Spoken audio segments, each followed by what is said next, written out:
Yes, good morning everyone. आज का जो रिवीजन लेक्चर का चैप्टर है वो है ओवरहेड। वापस से हम लोग आ गए रिवीजन लेक्चर कंटिन्यू करने। आज हम लोग रिवाइज करेंगे ओवरहेड। ओवरहेड का जो वेटेज है एग्जाम में वो है मिनिमम 10 मार्क्स, कि कम से कम 10 मार्क्स का आएगा। और कभी कभी 10 मार्क्स के साथ साथ थ्योरी क्वेश्चन में भी एक 5 नंबर का इसमें से आ जाता है, तो हो गया मैक्सिमम 15 मार्क्स। अगर इसमें 5 नंबर और जुड़ जाए तो 15 मार्क्स। ठीक है, यहाँ पे कुछ थ्योरी क्वेश्चन भी बनते हैं ओवरहेड से, सारे चैप्टर से कुछ कॉन्सेप्चुअल थ्योरी क्वेश्चन और कुछ प्रैक्टिकल क्वेश्चन भी बनते हैं। और हम इस रिवीजन लेक्चर में सिर्फ प्रैक्टिकल पोर्शन को कवर कर रहे हैं, क्योंकि मैंने बोला है थ्योरी क्वेश्चन के लिए मैं अलग से एक वीडियो आपके लिए डाल दूंगा। ठीक है, तो आ जाओ जरा ओवरहेड का कवरेज देखते हैं। जो प्रैक्टिकल क्वेश्चन आएगा वो 3 टॉपिक पे आएगा। 3 ही ऐसे टॉपिक है जहां से प्रैक्टिकल क्वेश्चन आना है। पहला है primary and secondary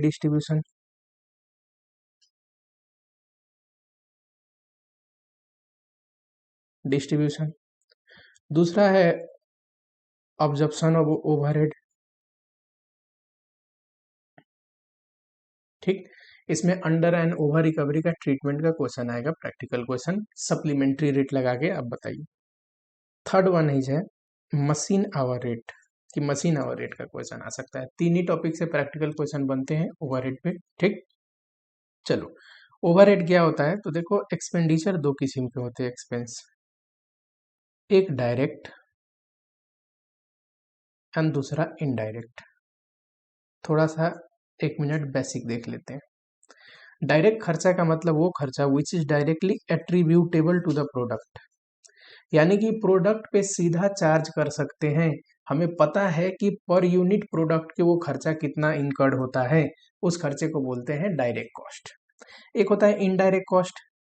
indirect cost मतलब which is not directly attributable to the product, या not directly identifiable. Not directly identifiable, आप पूरा लिख लेना, मैं यहाँ शॉर्टकट में लिख के आपको बताता हूँ। फिएबल, ये आइडेंटिफिएबल होता है कि प्रोडक्ट को देख के सीधा पता नहीं चलेगा इनडायरेक्ट कॉस्ट की एक प्रोडक्ट में कितना इनडायरेक्ट कॉस्ट आता है। डायरेक्ट कॉस्ट पता चल जाता है तो पर यूनिट हमें पता होता है। इनडायरेक्ट कॉस्ट वो करते क्या है कि पूरी साल में जितना भी इनडायरेक्ट कॉस्ट लगा, पूरी कॉस्टिंग पीरियड में आपका जितना भी इनडायरेक्ट कॉस्ट लगा, उस पूरे खर्चे को, पूरे इनडायरेक्ट कॉस्ट को अगर बांटना है प्रोडक्ट से तो प्रोडक्शन यूनिट से बांट दो, या फिर पर मशीन आवर निकाल के मशीन आवर से डिवाइड कर दो। पर मशीन आवर निकाल के एक प्रोडक्ट में जितना मशीन आवर यूज होता है उससे इंटू करके प्रोडक्ट पे चार्ज कर दो। ठीक, चलो इनडायरेक्ट कॉस्ट को ही बोलते हैं ओवरहेड। ओवरहेड। और डायरेक्ट कॉस्ट को क्या बोलते हैं? Prime cost. सारे डायरेक्ट कॉस्ट जुड़ जाए तो प्राइम कॉस्ट होता है, इनडायरेक्ट कॉस्ट को जोड़ दोगे तो वो होता है ओवरहेड। अगर मटेरियल की बात करें तो डायरेक्ट मटेरियल प्राइम कॉस्ट में आएगा, डायरेक्ट कॉस्ट में आएगा। इनडायरेक्ट मटेरियल ओवरहेड में आएगा। एग्जाम्पल के तौर पे ले लो, मान लो एक बिस्किट का एग्जाम्पल लेते हैं। बिस्किट में शुगर लगता होगा बनाने के लिए, मैदे लगते होंगे, ये डायरेक्ट मटेरियल है, डायरेक्ट कॉस्ट में आएगा। हमें पता होता है ना एक पैकेट बिस्किट में कितना शुगर कितना मैदा लग रहा है। और मान लो फ्लेवरिंग एजेंट भी तो लगता होगा बिस्किट बनाने में, तो फ्लेवरिंग एजेंट इनडायरेक्ट कॉस्ट है। फ्लेवरिंग एजेंट एक बार बाई करते होंगे, लाखों बिस्किट में यूज होता होगा, अब उसका कॉस्ट बिस्किट पे कैसे बांटोगे? तो टोटल फ्लेवरिंग एजेंट का कॉस्ट जो था कितने बिस्किट में यूज हुआ उसमें डिवाइड कर दो। ठीक, यही है इनडायरेक्ट कॉस्ट। और ओवरहेड क्या होता है कि पर यूनिट आपको पता नहीं होता है, इन टोटलिटी में आपको पता होता है। आपको एक यूनिट पे बांटने के लिए किसी बेसिस से उसको रिकवरी रेट बोलते हैं। आगे हम देखेंगे कि रिकवरी रेट के बेसिस पे प्रोडक्ट पे ऑब्जर्व या चार्ज किया जाता है। ठीक है, वैसे ही लेबर है तो डायरेक्ट लेबर यहाँ आएगा, इनडायरेक्ट लेबर ओवरहेड। एक्सपेंस है, अब डायरेक्ट लेबर क्या है? कारीगर, वर्कर। मान लो बिस्किट बनाने के लिए जो मेन वर्कर है जो उसको बनाते हैं वो डायरेक्ट लेबर हो गए। इनडायरेक्ट लेबर जैसे कि सुपरवाइजर है, लाखों बिस्किट बनती होगी एक फैक्ट्री में, बहुत सारे वर्कर काम करते होंगे, सारे वर्कर को सुपरवाइज करता है। तो सुपरवाइजर का खर्चा कैसे बांटेंगे बिस्किट पे? टोटल एक्सपेंडिचर को ओवरहेड में ले जाएंगे, सारे ओवरहेड को जोड़ लेते हैं और ओवरहेड को किसी रिकवरी रेट के बेसिस पे बांट देते हैं। ठीक, वैसे एक्सपेंस में भी डायरेक्ट एक्सपेंस यहाँ आएगा, इनडायरेक्ट एक्सपेंस यहाँ आएगा, यानी कि सारे इनडायरेक्ट खर्चे जुड़ जाए तो ओवरहेड बनता है। ठीक है, चलो हमारा जो आज डिस्कशन का मुद्दा है वो है एग्जाम ओरिएंटेड, क्योंकि हम क्या देख रहे हैं यहाँ पे देख रहे हैं रिवीजन लेक्चर। हमें 1-1.25 घंटे में एग्जामिनेशन के लिए पूरा प्रिपेयर भी करना है, कुछ क्वेश्चन को हाईलाइट भी करने हैं। ठीक, अच्छा ये जो टॉपिक है, वैसे तो इस टॉपिक को सीरियली रेगुलर क्लास में पढ़ाया जाता है, बट यहाँ पे देखो ये 2 टॉपिक बहुत छोटा है। इसमें से भी 10 मार्क्स का ही आएगा, इसमें से आया भी 10 मार्क्स का, इसमें से भी आया तो 10 मार्क्स का। पर जो ऑब्जर्प्शन ऑफ ओवरहेड और मशीन आवर रेट है, ये एकदम थोड़ी ही देर में आपसे हो जाएगा। एकदम छोटा कॉन्सेप्ट है, तो यहीं से उठाते हैं कि आपको थोड़ा कॉन्फिडेंस आ जाए। और मैक्सिमम जो अगर 2 पार्ट आप कवर कर लिए थोड़ी देर में तो ये तो हो ही जाएगा। ठीक है, फिर लास्ट पोर्शन में प्राइमरी एंड सेकेंडरी डिस्ट्रीब्यूशन देखेंगे और सबका 1-1, 2-2 क्वेश्चन पास्ट ईयर का देखेंगे। ठीक है, चलो आता है पहला टॉपिक में लेता हूं यहाँ से, absorption of overhead. Absorption of overhead, बताओ एक प्रोडक्ट बनता होगा तो उसकी कॉस्ट निकालते हैं। फॉर एग्जांपल किसी भी प्रोडक्ट को हम बनाते हैं तो उसके कॉस्ट में देखो डायरेक्ट मटेरियल लगता होगा, डायरेक्ट लेबर लगता होगा और ओवरहेड लगते होंगे, है कि नहीं। ये डायरेक्ट मटेरियल हमें पता होता है पर प्रोडक्ट कितना लगेगा, क्योंकि ये डायरेक्ट कॉस्ट है ना। अभी बताया था डायरेक्ट कॉस्ट डायरेक्टली एट्रीब्यूटेबल होता है, डायरेक्टली आइडेंटिफिएबल होता है। डायरेक्ट लेबर भी पता होता है पर ओवरहेड पता नहीं होता। ओवरहेड पूरी पीरियड का आप एस्टिमेट कर सकते हैं, जिसको बजटेड ओवरहेड बोलते हैं। पर आपको एक्चुअल में पर यूनिट ये इनकर्ड ही नहीं होता, तो पर यूनिट आपको कैसे पता चलेगा। जैसे फैक्ट्री का रेंट है, पर यूनिट थोड़ी ना इनकर्ड होता है। फैक्ट्री का रेंट तो टोटल फैक्ट्री का रेंट इनकर्ड होता है एक पीरियड के लिए, कि मंथली इतना है और पूरी साल का इतना होगा, है कि नहीं। तो इसको हर एक प्रोडक्ट पे पर प्रोडक्ट पे चार्ज करने के लिए जो ये पर प्रोडक्ट पे हम डाल रहे हैं ओवरहेड, इसको बोलते हैं ऑब्जर्प्शन। ऑब्जर्प्शन का मतलब ओवरहेड ऑब्जर्व हो गया प्रोडक्ट पे, मतलब हमने चार्ज कर दिया प्रोडक्ट को प्रोडक्ट पे, इसीलिए ओवरहेड को ऑब्जर्प्शन कॉस्टिंग भी बोलते हैं। याद होगा मार्जिनल और ऑब्जर्प्शन को डिफरेंस पढ़ाया था, तो मैंने बोला था कि ऑब्जर्प्शन में क्या होता है, फिक्स कॉस्ट को भी कॉस्ट का पार्ट मानते हैं, प्रोडक्ट कॉस्ट का पार्ट मानते हैं। ये देखो मैंने कॉस्ट में लिया है कि नहीं फिक्स कॉस्ट को। ठीक, अब देखो जो रेट, जिस रेट से इस पे चार्ज करते हैं उसको बोलते हैं रिकवरी रेट। रिकवरी रेट कैसे निकलेगा, तो बजटेड ओवरहेड ले लो कि आपको पूरी कॉस्टिंग पीरियड में कितना ओवरहेड लगने वाला है, बजट ले लो और बजटेड बेस से डिवाइड कर दो। बेस कुछ भी हो सकता है, यूनिट से डिवाइड करोगे तो पर यूनिट आ जाएगा, सीधा ही यहाँ पे लिख दोगे। मान लो ये 8 रुपीज है, ये 6 रुपीज है। अब तुमको ओवरहेड निकालने हैं, सपोज पर यूनिट, यूनिट से डिवाइड करके निकाले हो तो पर यूनिट आया 2 रुपीज, तो 2 रुपीज सीधा डाल दो, कितना हो जाएगा 16 रुपीज कॉस्ट हो जाएगा प्रोडक्ट का। सपोज मशीन आवर से डिवाइड कर रहे हो तो ये क्या आएगा आंसर, पर मशीन आवर। तो यहाँ पे प्रोडक्ट पे जब चार्ज करना हो तो एक प्रोडक्ट बनाने के लिए जितना मशीन आवर लगता है ना, उससे रिकवरी रेट को इंटू कर दोगे तो आ जाएगा। ठीक है, तो बेस हम कुछ भी ले सकते हैं। वैसे मशीन आवर ज्यादातर लिया जाता है, क्यों, और क्वेश्चन में पूछेगा, क्योंकि देखो प्रोडक्शन जनरली मशीन ओरिएंटेड होता है कि नहीं। तो पर आवर मशीन चलने का कितना खर्चा ओवरहेड आता है, मशीन आवर से डिवाइड करोगे तो आएगा। और प्रोडक्ट पे कैसे चार्ज करोगे, जो भी मशीन आवर वो रिकवरी रेट आया, एक प्रोडक्ट बनाने के लिए जितना मशीन आवर लगता है इंटू कर दो। ठीक, और ऐसे ही प्रोडक्ट का कॉस्ट आ जाएगा, आप प्रॉफिट उसमें जोड़ोगे, अपना सेल प्राइस आ जाएगा। पूरी साल इस प्रोडक्ट को इतने सेल प्राइस पे बेचोगे, और हर एक प्रोडक्ट बेचने से आप ये जो रिकवर कर रहे हो ना ओवरहेड, इतना ही ओवरहेड आपने डाला है ना प्रोडक्ट पे, तो इतना ही रिकवर होगा प्रोडक्ट को बेचने के बाद। इसको बोलते हैं recovered overhead.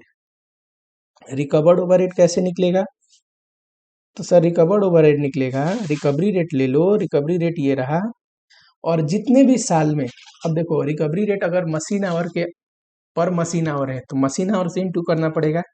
Actual machine our जितना भी यूज हुआ, यूनिट में होता है तो एक्चुअल यूनिट से इंटू करते, पर यूनिट में नहीं, मशीन आवर में जनरली क्वेश्चन देगा, मशीन आवर से इंटू कर दोगे तो रिकवर्ड आ जाएगा।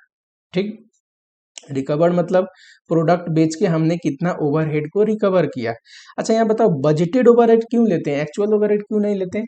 क्योंकि साल के स्टार्टिंग में, कॉस्टिंग पीरियड के स्टार्टिंग में आप ओवरहेड फोरकास्ट नहीं कर सकते कि पूरी साल में कितना ओवरहेड लगेगा, क्योंकि हमने बोला है ना कि ओवरहेड क्या है, डायरेक्टली आइडेंटिफिएबल नहीं है, पता नहीं है कि पूरी साल में कितना लगने वाला है ओवरहेड, तो इसीलिए हम बजटेड ओवरहेड लेते हैं। ठीक, आपको बेचना तो यहीं से बना के है, और एक्चुअल ओवरहेड तो पूरी साल खत्म होने के बाद पता चलेगा। तो स्टार्टिंग में आप कैसे चार्ज करोगे प्रोडक्ट पे, बजटेड, एक बजट बना लो कि इतना मेरा लगेगा ओवरहेड, इतना मैं काम करूंगा, इतने मशीन आवर चलेगा, और उसी अनुसार रिकवरी रेट निकाल के डाल दो प्रोडक्ट पे। ठीक है, ये आ जाएगा रिकवर्ड। मान लो रिकवर्ड आता है 6 लाख, ये कॉस्टिंग पीरियड एंड होने के बाद आपको एक्चुअल ओवरहेड तो कुछ और भी हो सकता है कि एक्चुअल खर्चा, ये तो बजटेड खर्चा के बेसिस पे आप प्रोडक्ट पे चार्ज करके रिकवर करे हो, एक्चुअल ओवरहेड कुछ और भी हो सकता है। मान लो एक्चुअल ओवरहेड में लिखता हूँ 5,40,000 आया, तो ये जो डिफरेंस है ना, इसको बोलते हैं अंडर या ओवर रिकवरी, ओवर या अंडर रिकवरी। कितना है, 60,000, इससे ये घटा दोगे। देखो, अगर रिकवर्ड ज्यादा है और एक्चुअल कम है तो ओवर रिकवरी, अगर यही उल्टा होता, मान लो रिकवर्ड कम होता और एक्चुअल ज्यादा होता, तो हमने कम रिकवर किया ना अपना प्रोडक्ट बेच के, तो अंडर रिकवरी हो गई। हमारा एक्चुअल में खर्चा 6 लाख लगा, लेकिन हम खर्चा इतना ही रिकवर करें प्रोडक्ट बेच के, क्योंकि हमने एस्टिमेट गलत किया होगा, या फिर हमने जो मशीन आवर लिया है, जितना हमको ऑपरेट करना चाहिए, जितना हमको मशीन आवर चलाना चाहिए, उतना चलाए नहीं होंगे, क्योंकि ये तो मशीन आवर से इंटू करके आता है ना यहाँ पे। ठीक, तो अंडर रिकवरी हो जाएगा। ठीक है, अंडर ओवर रिकवरी आपके लिए प्रॉफिट और लॉस है, ओवर रिकवरी है तो गेन है, अंडर रिकवरी है तो लॉस है। ठीक है, इसी का ट्रीटमेंट पढ़ना है, अंडर या ओवर रिकवरी का ट्रीटमेंट। यहाँ पे देखो एक और चीज, एक्चुअल जो ओवरहेड लेते हैं, देखो क्वेश्चन 2 मिनट में आप बना लोगे, आप कंसेप्ट एक बार सुन लो, उसके बाद क्वेश्चन बनाने में थोड़ा भी आपको प्रॉब्लम नहीं आएगा। एक्चुअल जो ओवरहेड लेते हैं, वो लेते हैं प्रोडक्शन से रिलेटेड ओवरहेड, प्रोडक्शन से रिलेटेड ओवरहेड, यानी कि ओवरहेड में अगर कोई ऐसे खर्चा जुड़ा है जो अब नॉर्मल खर्चा है, प्रोडक्शन से रिलेटेड नहीं है, जैसे कंपनसेशन पे करना पड़ा कोर्ट के ऑर्डर से, मैं लिख नहीं रहा हूँ इसलिए क्योंकि नोट्स, जो थ्योरी नोट्स में टिक लगाऊंगा वहाँ ऑलरेडी सब चीज लिखा हुआ है। ठीक है, टाइम सेव करते हैं। प्रायर पीरियड का कोई खर्चा जुड़ गया है गलती से कि पिछले कॉस्टिंग पीरियड का था, या फिर इम्प्लॉय को कंपनसेशन देना पड़ा, या फिर कोई आइटम राइट ऑफ किया हुआ है, ऑब्सोलेट आइटम राइट ऑफ किया हुआ है, उसका खर्चा जुड़ा है, ये सब घटाने के बाद, क्योंकि ये सब तो प्रोडक्शन से रिलेटेड खर्चे नहीं है ना, तो एक्चुअल में से, टोटल में से जो नॉन प्रोडक्शन से रिलेटेड खर्चे हैं वो सब घटा दोगे, तब आएगा एक्चुअल ओवरहेड। ठीक, जो भी एक्चुअल ये अंडर ओवर रिकवरी है, इसकी ट्रीटमेंट 3 किस्म से किया जा सकता है।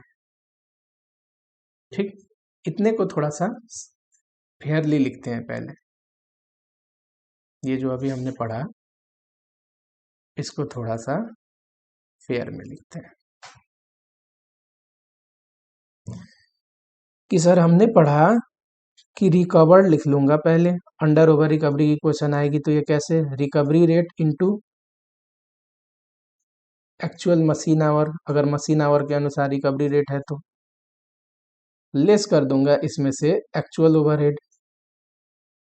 अब नॉर्मल आइटम होगा जो भी, जो प्रोडक्शन से रिलेटेड नहीं है, नॉट रिलेटेड टू प्रोडक्शन,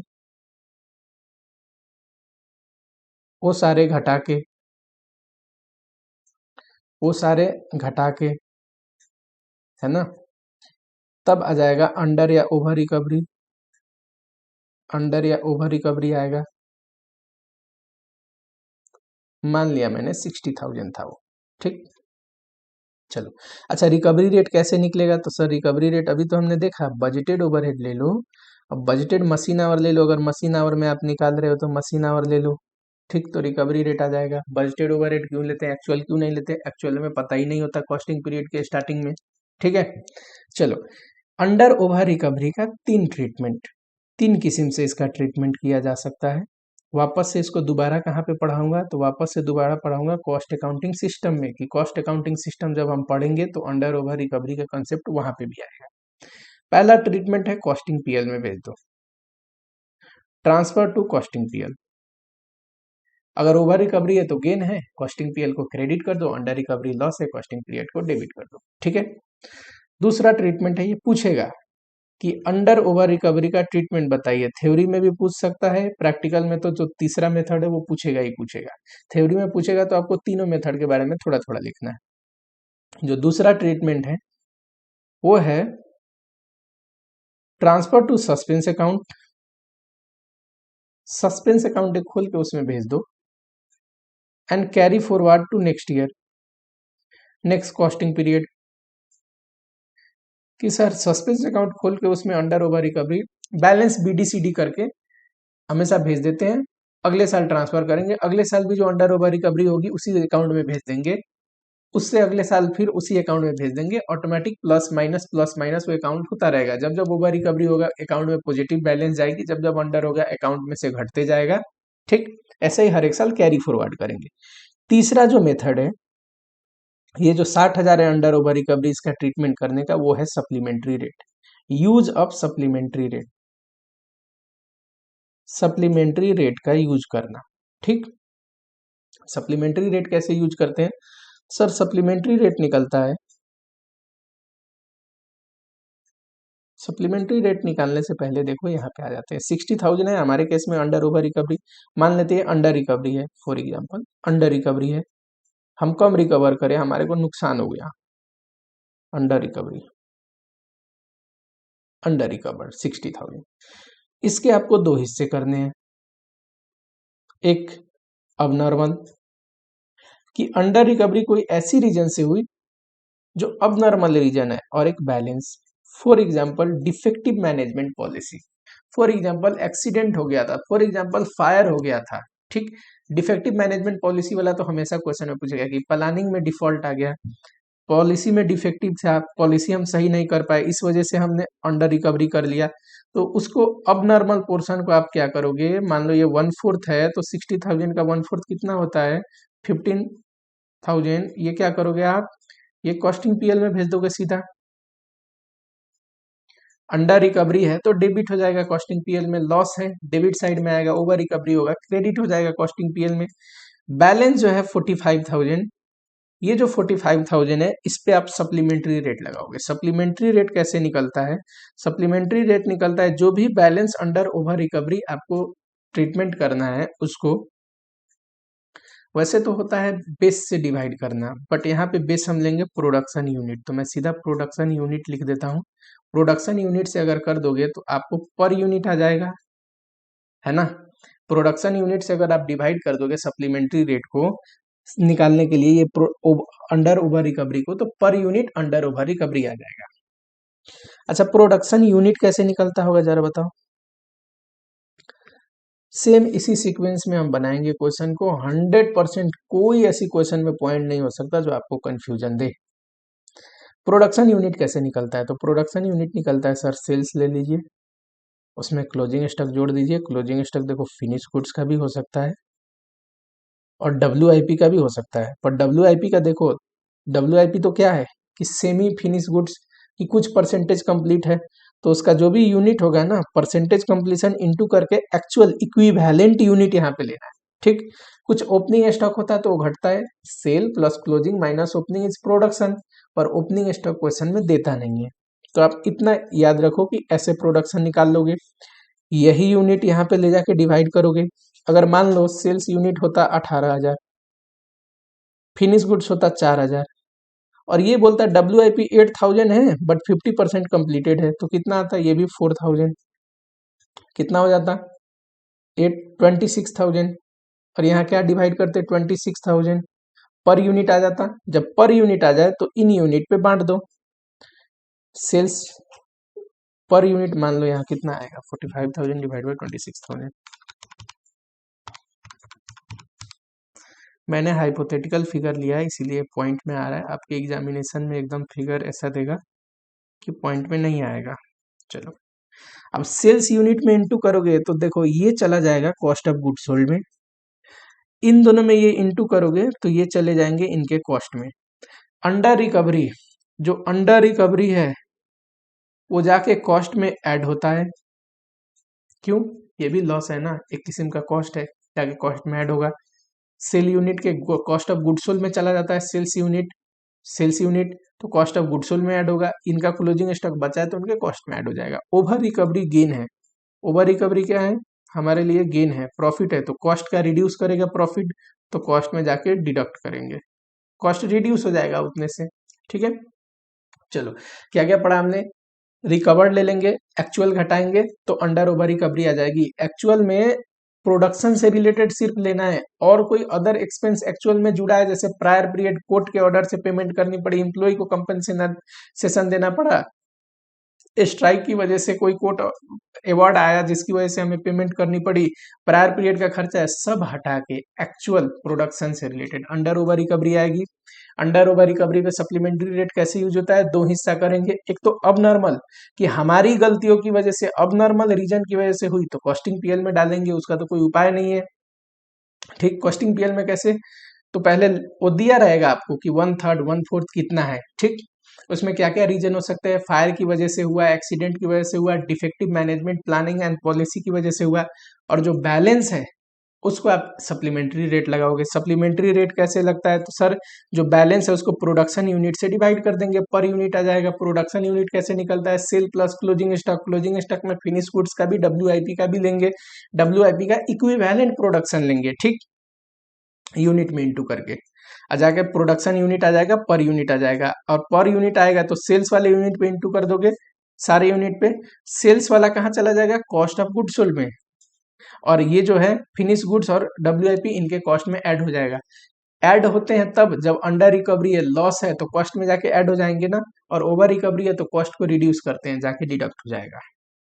ठीक है, एक क्वेश्चन देखते हैं तब आपको समझ में आएगा, बस इतना सीक्वेंस समझ के रखो।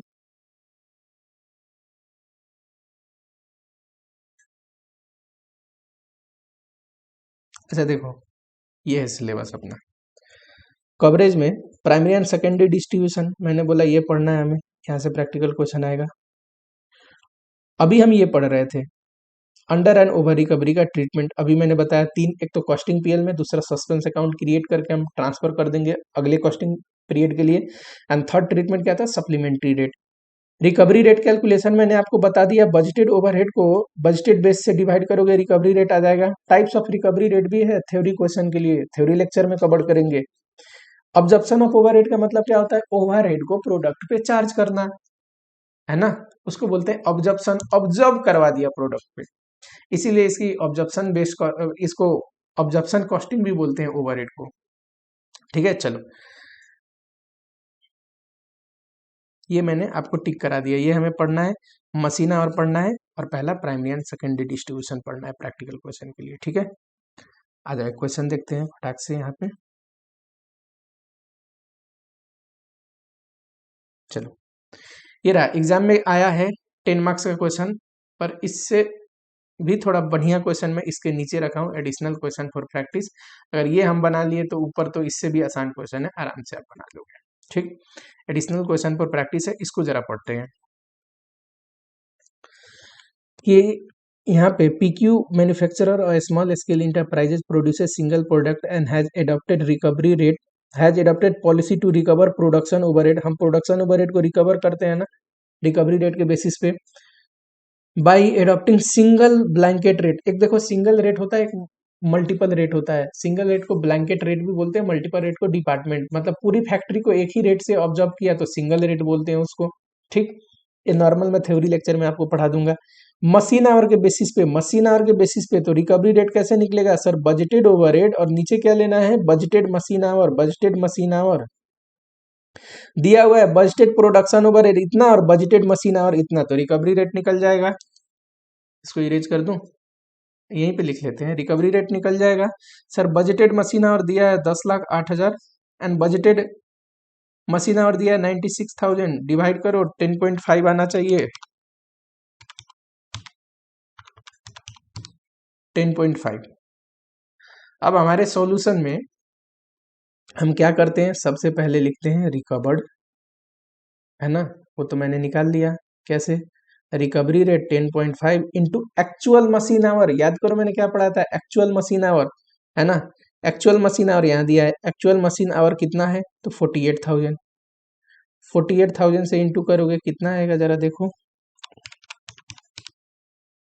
5,04,000। इसमें से लेस करेंगे एक्चुअल ओवरहेड, तब आ जाएगा under over recovery. Actual overhead देखो कितना दिया है, सर एक्चुअल प्रोडक्शन ओवरहेड है इतना, लेकिन इस खर्चे में amount include the following amount are included in production overhead, ये भी खर्चे इसमें जुड़े हुए हैं। क्या क्या खर्चे हैं देखते हैं। Paid as a court order, ये नहीं लेते, घटाना पड़ेगा इसमें से। प्रीवियस ईयर का खर्चा बुक है, ये भी घटाना पड़ेगा। स्ट्राइक की वजह से अवार्ड देना पड़ा, ये भी घटाना पड़ेगा। और राइट अप किया है कोई आइटम, ये भी घटाना पड़ेगा। जब ये चारों घटा दोगे इसमें से तो कितना आएगा, एक्चुअल ओवरहेड 679 में से घटाना है 45 प्लस 10 प्लस 42 प्लस 18, 1,15,000 कितना आ जाएगा, माइनस 679, 679 माइनस 564। देखो एक्चुअल खर्चा हमारा 5,64,000 था, रिकवर हमने सिर्फ 5,04,000 किया, यानी कि 60,000 क्या किया, यही है अंडर रिकवरी, अंडर रिकवरी, है ना। क्वेश्चन में क्या क्या पूछा है, amount of under observe overhead, यही है amount of under observe overhead 60,000, पहले क्वेश्चन का आंसर आ गया। अकाउंटिंग ट्रीटमेंट बताइए अंडर ओवर रिकवरी का, तीनों बात लिखोगे आप। अकाउंटिंग ट्रीटमेंट में तीन चीज होती है, एक तो कॉस्टिंग पीएल में इसको ट्रांसफर कर देंगे, पहला पॉइंट में लिखोगे, दूसरे पॉइंट में सस्पेंस अकाउंट में ट्रांसफर करके कैरी फॉरवर्ड करेंगे, थर्ड लिखोगे सप्लीमेंट्री रेट यूज करेंगे। तीसरे में पूछा है बताइए सप्लीमेंट्री रेट यूज करके, टू पर पर्सन ऑन ऑब्जर्व, ये वाला, यू आर रिक्वायर्ड टू पर person the on observe overhead over the item, यानी कि सेल यूनिट पे क्लोजिंग स्टॉक पे कितना ये अनअब्जॉर्ब ओवरहेड डलनी चाहिए, ये आप बताइए। तीसरे में पूछा है तो सप्लीमेंट्री रेट निकाल लेते हैं। चलो देखो, अंडर ओवर ऑब्जर्प्शन जब आ जाएगा तो मैंने बताया था इसके दो हिस्से करने हैं।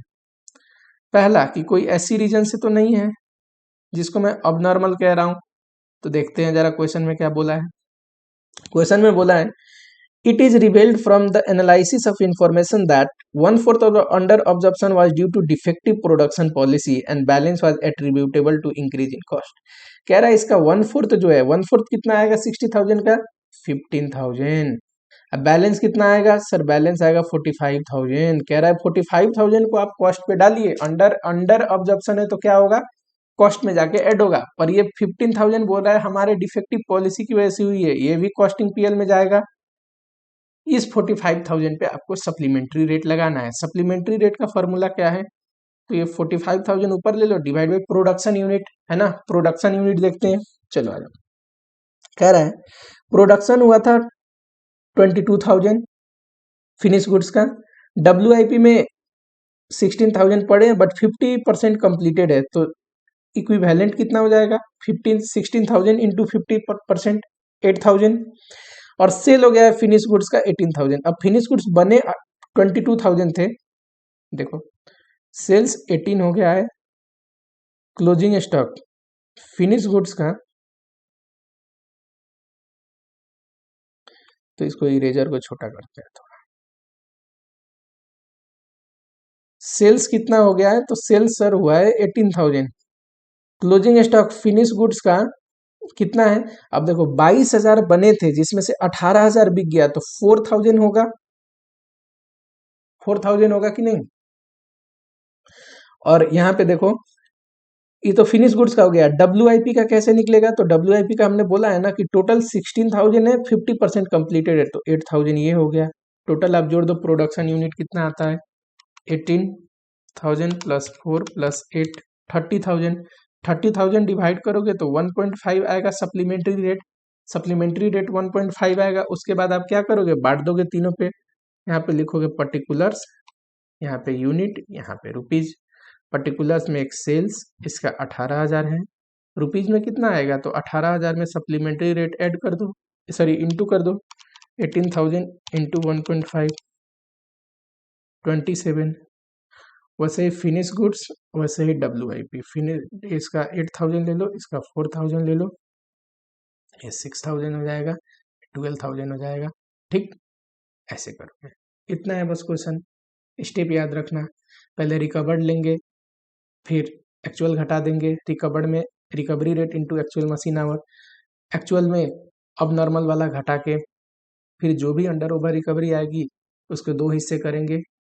ये वाला हम लोग क्या करेंगे, इस पे सप्लीमेंट्री रेट लगाएंगे। सप्लीमेंट्री रेट का फॉर्मूला क्या है, प्रोडक्शन यूनिट से डिवाइड कर दोगे तो पर यूनिट आ जाएगा और बांट दोगे पर यूनिट को। देखो ये अंडर रिकवरी का क्वेश्चन था, अंडर रिकवर था तो ये सारे ऐड होंगे। ये कॉस्ट ऑफ गुड्स सोल्ड में जाके ऐड हो जाएगा, या कॉस्ट ऑफ सेल लिख दो। ये क्लोजिंग स्टॉक की वैल्यू में ऐड हो जाएगा फिनिश गुड्स के, और ये WIP के क्लोजिंग स्टॉक की वैल्यू में ऐड हो जाएगा। यही अगर ओवर रिकवरी होते तो जाके लेस हो जाते। ठीक, अब देखो इस क्वेश्चन में पूछा था, जो एग्जाम में आया हुआ क्वेश्चन था, ये भी नीचे वाला एग्जाम में ही आया हुआ क्वेश्चन है। सब चीज दिया हुआ है, बजटेड ओवरहेड, बजटेड ये रिकवरी रेट निकालने के लिए actual machine our, recovery rate में एक्चुअल मशीन आवर इंटू कर दोगे तो रिकवर्ड आ जाएगा। एक्चुअल ओवरहेड दिया है लेकिन उसमें कुछ खर्चे हैं जो आपको हटाने हैं, तो इसमें से एक हटा दोगे तो एक्चुअल आ जाएगा, दोनों का डिफरेंस आ जाएगा। उसको बोलते हैं ओवर या अंडर रिकवरी। ओवर या अंडर रिकवरी है उसके दो हिस्से, एक तो ये कहता है 1/3 जो ऑब्जर्प्शन है वो डिफेक्टिव प्लानिंग की वजह से, तो 1/3 वाला कॉस्टिंग PL में चला जाएगा, 2/3 वाला सप्लीमेंट्री रेट लगाएंगे। सप्लीमेंट्री रेट लगाने के लिए प्रोडक्शन यहाँ पे दिया हुआ है कि फिनिश गुड्स का प्रोडक्शन 30,000 हुआ था, 20 सेल हुआ। तो अब देखो सेल 27,000 हो गया, अब फिनिश गुड्स का क्लोजिंग स्टॉक 3000 बचेगा, WIP दिया नहीं है तो टोटल 30,000 से आप डिवाइड कर दोगे, सप्लीमेंट्री रेट निकाल दोगे, सेल्स वाले यूनिट से इंटू करोगे तो उसका अमाउंट आ जाएगा, कॉस्ट ऑफ गुड्स सोल्ड में चला जाएगा। और ये जो फिनिश गुड्स वाले सॉरी क्लोजिंग स्टॉक वाले से इंटू करोगे तो उसका क्लोजिंग स्टॉक में चला जाएगा। ठीक है, इसी को अगर हम देखें यहाँ पे कॉन्सेप्ट वाली उसमें बुक में सेम पैटर्न पे लिखा हुआ है। देखो आप, रिकवरी रेट कैसे निकलता है, तो सर बजटेड ओवर को बजटेड बेस से डिवाइड कर दोगे, रिकवरी रेट आ जाएगा। ठीक है, और रिकवरी रेट को क्या करोगे, रिकवर्ड में से एक्चुअल घटाओगे तो अंडर या ओवर रिकवरी आता है। उसके 3 ट्रीटमेंट, एक तो कॉस्टिंग PL में भेज सकते हैं, दूसरा कैरी फॉरवर्ड, तीसरा सप्लीमेंट्री रेट। सप्लीमेंट्री रेट निकालने के लिए जो भी अंडर ओवर रिकवरी है दो हिस्से कर देना, एक तो अब नॉर्मल वाला पोर्शन को कॉस्टिंग PL में भेजना, जैसे डिफेक्टिव प्लानिंग या फायर एक्सीडेंट स्ट्राइक वजह से होती है। अब बैलेंस को प्रोडक्शन यूनिट से लेके आप पर यूनिट सप्लीमेंट्री रेट निकाल लेना और उसको बांट देना, इंटू कर देना जो भी यूनिट लिए थे।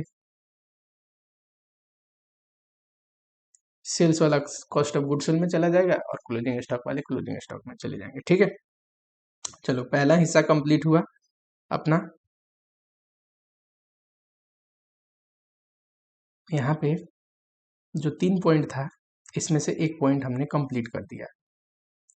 ठीक है, आसान है बिल्कुल, स्टेप याद रहेगा, 100% आप बना लो। अगला है machine hour rate.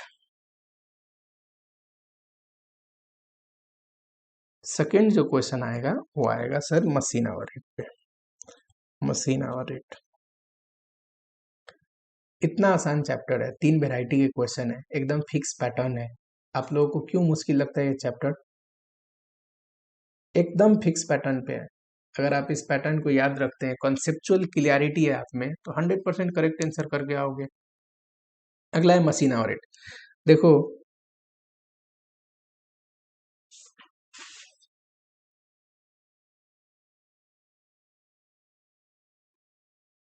Machine hour rate कि मशीन आवर रेट का मतलब होता है कि मशीन 1 घंटे चलने से कितना ओवरहेड इनकर्ड होता है बताइए। तो ओवरहेड ऊपर ले लो, मशीन आवर नीचे ले लो, डिवाइड कर दो उससे मशीन आवर से, तो आ गया मशीन आवर रेट कि पर मशीन आवर में कितना ओवरहेड इनकर्ड होता है। कि अगर ओवरहेड का खर्चा पर मशीन आवर देखा जाए तो कितना आएगा, तो डिवाइड कर दो मशीन आवर से। ठीक, इतना छोटा सा तो है।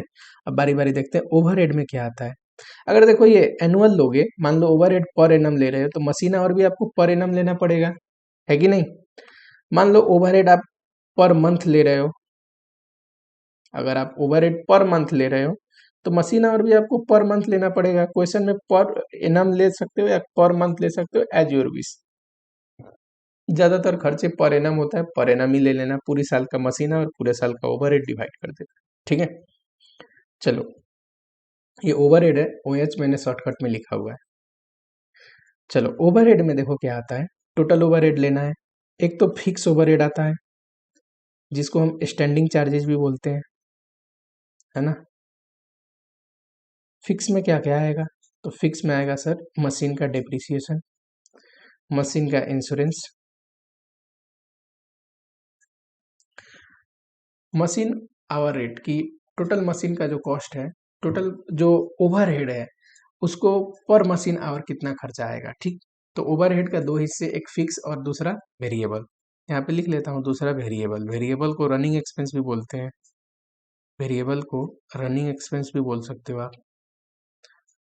डिप्रिसिएशन आएगा मशीन की, इंश्योरेंस आएगा, सैलरी आएगा ऑपरेटर का, ऑपरेटर या हेल्पर जो भी हो उनकी सैलरी। अगला अगर रेंट का है तो रेंट पे जो भी एक्सपेंस होगा वो आएगा। जनरल ओवरहेड आएगा कि जिस डिपार्टमेंट में ये चल रहा है, जहाँ पे ये मशीन ओवरहेड इनकर्ड हो रही है, जहाँ पे ये ओवरहेड इनकर्ड हो रहा है उस पे कितना एलोकेटेड ओवरहेड है, इसको एलोकेटेड ओवरहेड भी बोल सकते हो। कॉमन एक्सपेंस जो इसके हिस्से में कितना एलोकेट किया गया है। ठीक, ये सब आएंगे फिक्स में। वैसे ही वेरिएबल खर्चे में क्या आएगा, वेरिएबल खर्चा भी सब लिख लोगे। वेरिएबल खर्चे में क्या आएगा, रनिंग एक्सपेंस जैसे कि फ्यूल, कंज्यूमेबल, इलेक्ट्रिसिटी। मान लो डिप्रिसिएशन देखो पर मंथ या पर एनम देता है, पर एनम दिया तो वो फिक्स चार्ज, फिक्स ओवरहेड में आएगा। पर वही डिप्रिसिएशन अगर पर आवर दिया तो वेरिएबल में लोगे। डिप्रिसिएशन दिया पर ऑपरेशन या पर आवर, या पर आवर लिख देता हूँ तो वेरिएबल में लोगे। ठीक, सारे खर्चे यहाँ पे भी, सारे जो भी खर्चे हैं सबको जोड़ दोगे तो आ जाएगा टोटल ओवरहेड। टोटल ओवरहेड को मशीन आवर से डिवाइड कर दोगे तो ये आ जाएगा machine hour rate. Machine hours से डिवाइड कर दोगे तो आ जाएगा मशीन आवर रेट, है ना। अब मशीन आवर देखते हैं। ओवरहेड तो सिंपल है, जितने भी ओवरहेड है सबको ले लो, फिक्स एंड वेरिएबल दोनों को। मशीन आवर देखते हैं, क्योंकि यहाँ डिवाइड करने के लिए मशीन आवर भी तो चाहिए। मशीन आवर लेते हैं, टोटल मशीन आवर लेस, देखो जो मशीन आवर है ना वो आपको लेना है इफेक्टिव मशीन आवर, कि इफेक्टिव कितना मशीन चला है, यानी कि कोई नॉर्मल टाइम या कोई रिपेयर एंड मेंटेनेंस का आइडल टाइम है वो घटा के। ठीक है, तो आप रिपेयर एंड मेंटेनेंस वाली जो भी टाइम होगा वो घटा दोगे। नोट्स में लिखा हुआ है पूरा, इसलिए मैं शॉर्टकट में लिख रहा हूँ। दूसरा नॉर्मल आइडल टाइम आप घटा दोगे, कि थोड़ी देर तो मशीन को आइडल चलाने में, रोकने में समय लगता है, वो घटा दोगे। ठीक, मान लो ये 300 था, ये 20 था, ये 10 था, तो कितना आ जाएगा 270। एक और कंसेप्ट आता है सेटअप का टाइम, कि मशीन सेटअप जो करते हैं रन करने से पहले वो घटाएंगे कि नहीं। तो देखो सेटअप अगर अनप्रोडक्टिव है, यहाँ पे कंसेप्ट है सेटअप अगर अनप्रोडक्टिव है तो उसको आप डिडक्ट करोगे, उसको आप डिडक्ट करोगे। फॉर एग्जांपल सेटअप 20 आवर्स है, 250, ये है मशीन आवर। और सेटअप अगर प्रोडक्टिव है तो उसको आप डिडक्ट नहीं करोगे। सेटअप अगर प्रोडक्टिव होगा तो ये डिडक्ट नहीं करोगे, फिर इस मशीन आवर से 270 से लेके आप डिवाइड करोगे। ठीक है, चलो एक और चीज देखते हैं, इलेक्ट्रिसिटी का खर्चा। देखो इलेक्ट्रिसिटी का खर्चा देता है कि 1 घंटे में कितना यूनिट उठेगा और पर यूनिट कितना चार्जेज है। तो आपको पहले तो आवर्स जानना जरूरी है, कितना घंटा चला इलेक्ट्रिसिटी कंज्यूम हुआ, तभी तो आवर्स से इंटू करोगे तो टोटल यूनिट आ जाएगा, और यूनिट को रुपीज में कन्वर्ट करोगे, क्योंकि यहाँ पे तो इलेक्ट्रिसिटी भी आपको लेना है ना, है ना। इलेक्ट्रिसिटी में आपको बताएगा कि सेटअप के लिए इलेक्ट्रिसिटी चाहिए कि नहीं। अगर बोल दिया क्वेश्चन कि सेटअप के लिए इलेक्ट्रिसिटी नहीं चाहिए तो इलेक्ट्रिसिटी तो सिर्फ इतने घंटे के लिए लगता होगा क्योंकि सेटअप के लिए चाहिए ही नहीं। पर अगर क्वेश्चन बोलता है कि सेटअप के लिए इलेक्ट्रिसिटी चाहिए, कि सेटअप करते टाइम भी इलेक्ट्रिसिटी कंज्यूम होता है, तब आपको इस आवर लेना है। इलेक्ट्रिसिटी निकालने के लिए इलेक्ट्रिसिटी का खर्चा ये लेना है 270। ठीक है, सेटअप को नहीं घटाएंगे क्योंकि सेटअप के लिए तो बिजली लगता है ना, तो 270 आवर्स पे इलेक्ट्रिसिटी निकालेंगे। मान लो कहता है कि repair and maintenance and setup दोनों के लिए इलेक्ट्रिसिटी नहीं चाहिए। Sir repair and maintenance and setup दोनों के लिए नहीं चाहिए, यानी कि पूरा 300 में से रिपेयर एंड मेंटेनेंस को भी मत घटाओ और सेटअप को भी मत घटाओ, इनके लिए तो बिजली लगती है ना। नॉर्मल 10 आवर्स घटा के 290 जो है ना 290, इतने पे इलेक्ट्रिसिटी निकालोगे। ठीक है, इलेक्ट्रिसिटी का कॉस्ट ये एक इंपॉर्टेंट है, यहाँ पे ध्यान रखना। चलो अब मैं बोल देता हूँ मशीन आवर को क्या लेना है आपको, इफेक्टिव मशीन आवर, कितने घंटा इफेक्टिवली मशीन आवर चला। ठीक, तभी तो। अगर नहीं लोगे इफेक्टिव, नॉर्मल टाइम नहीं घटाओगे। नॉर्मल टाइम हम क्या करते हैं, नॉर्मल टाइम में जो जो नॉर्मल टाइम का लॉस है वो भी हम कस्टमर से रिकवर करते हैं। यहाँ घटा दिए तो मशीन आवर कम हो गया, मशीन आवर रेट बढ़ जाएगा इससे, पर machine hour rate, machine hour कम होने से मशीन आवर अगर ये कम हो जाएगा तो पर मशीन आवर रेट बढ़ जाएगा। अब प्रोडक्ट पे चार्ज करेंगे तो ज्यादा चार्ज करेंगे, है कि नहीं। तो इसलिए नॉर्मल आइडल टाइम घटाना है, repair and maintenance is a part of idle time, तो वो भी घटाना है। सेटअप घटाना है कि नहीं, तो प्रोडक्टिव है तो नहीं घटाना, अनप्रोडक्टिव है तो घटाना है। इलेक्ट्रिसिटी, इलेक्ट्रिसिटी कितने घंटे पे निकालना है तो देख लेंगे। सेटअप के लिए इलेक्ट्रिसिटी अगर चाहिए तो इस 270 पे बिना सेटअप घटाए जो आवर है उस पे निकालेंगे। अगर सेटअप के लिए इलेक्ट्रिसिटी नहीं चाहिए तो इस पे निकालेंगे, नहीं चाहिए तो वो सेटअप आवर भी घटा देंगे, है कि नहीं। कभी कभी बोलता है कि बताइए सेटअप प्रोडक्टिव है तब कितना मशीन आवर आएगा, सेटअप अनप्रोडक्टिव है तब कितना मशीन आवर आएगा। अब देखो total machine our, total overhead ले लिए, इसको दो बार बना लो। एक बार इसी क्वेश्चन को टोटल ओवरहेड हमें पता है, फॉर एग्जांपल 1 लाख आया। कहता है बताओ सेटअप अगर प्रोडक्टिव है तब क्या मशीन आवर रेट आएगा, सेटअप अनप्रोडक्टिव है। तो अगर प्रोडक्टिव है, प्रोडक्टिव, तब तो हमें क्या करना है, 1 लाख को किससे डिवाइड करना है, सेटअप प्रोडक्टिव है तब तो घटेगा नहीं 270 से। अगर अनप्रोडक्टिव है सेटअप तो उसको भी घटाना है, अनप्रोडक्टिव है तो। तब इस 1 लाख को किससे डिवाइड करोगे, 250 से। बस दो बार डिवाइड कर देना। ओवरहेड का खर्चा निकालने में कॉन्सेप्ट कोई चेंज है ही नहीं, ओवरहेड तो खर्चा उतना ही रहेगा ना। बस मशीन आवर निकालते टाइम आप दो बार निकाल देना, अगर दो बार पूछेगा तो। कोई दिक्कत नहीं सर, कोई दिक्कत नहीं। वैसे तो एग्जाम में इतना ही आएगा, इतने में आपका काम बन जाएगा। एक देखते हैं, employ on leave. Employ on leave वो आवर घटता है कि नहीं। देखो वैसे नॉर्मल आइडल टाइम में हम सब चीज कंसीडर करते हैं कि कितना इफेक्टिव, हमें एक्चुअल में कितना देर मशीन काम किया वो लेना है। तो एम्प्लॉय ऑन लीव का भी टाइम घटाना पड़ता है, क्योंकि टोटल खर्चे को तो हमें मशीन आवर जितना देर चला उसी आवर्स में रिकवर करना है ना। पर कोई भी लीव, कोई भी लॉस ऑफ आवर, अगर स्ट्राइक की वजह से है, अब नॉर्मल रीजन की वजह से कि लॉकआउट हो गया था, बंद हो गया था फैक्ट्री, वो सब नहीं घटता। ठीक, स्पेशली आपको इतना याद रखना है ये फॉर्मेट कि repair and maintenance, normal idle time, setup time, इसका क्या करना है, इलेक्ट्रिसिटी का जब बोले तब क्या करना है। ठीक है, चलो क्वेश्चन देखते हैं इस पे। अच्छा एक और बात सुनो, मान लो बजटेड आवर दिया कि नॉर्मली हम कितना घंटा काम करते हैं, 2 से, पर एक्चुअल में हमने काम किया 75%। 2 से क्या 75 कितना होता है, 150 आवर्स।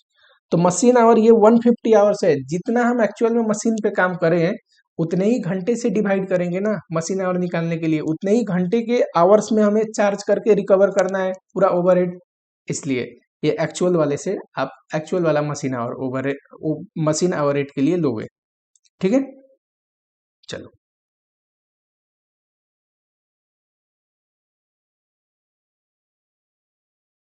क्वेश्चन देखते हैं इस पे।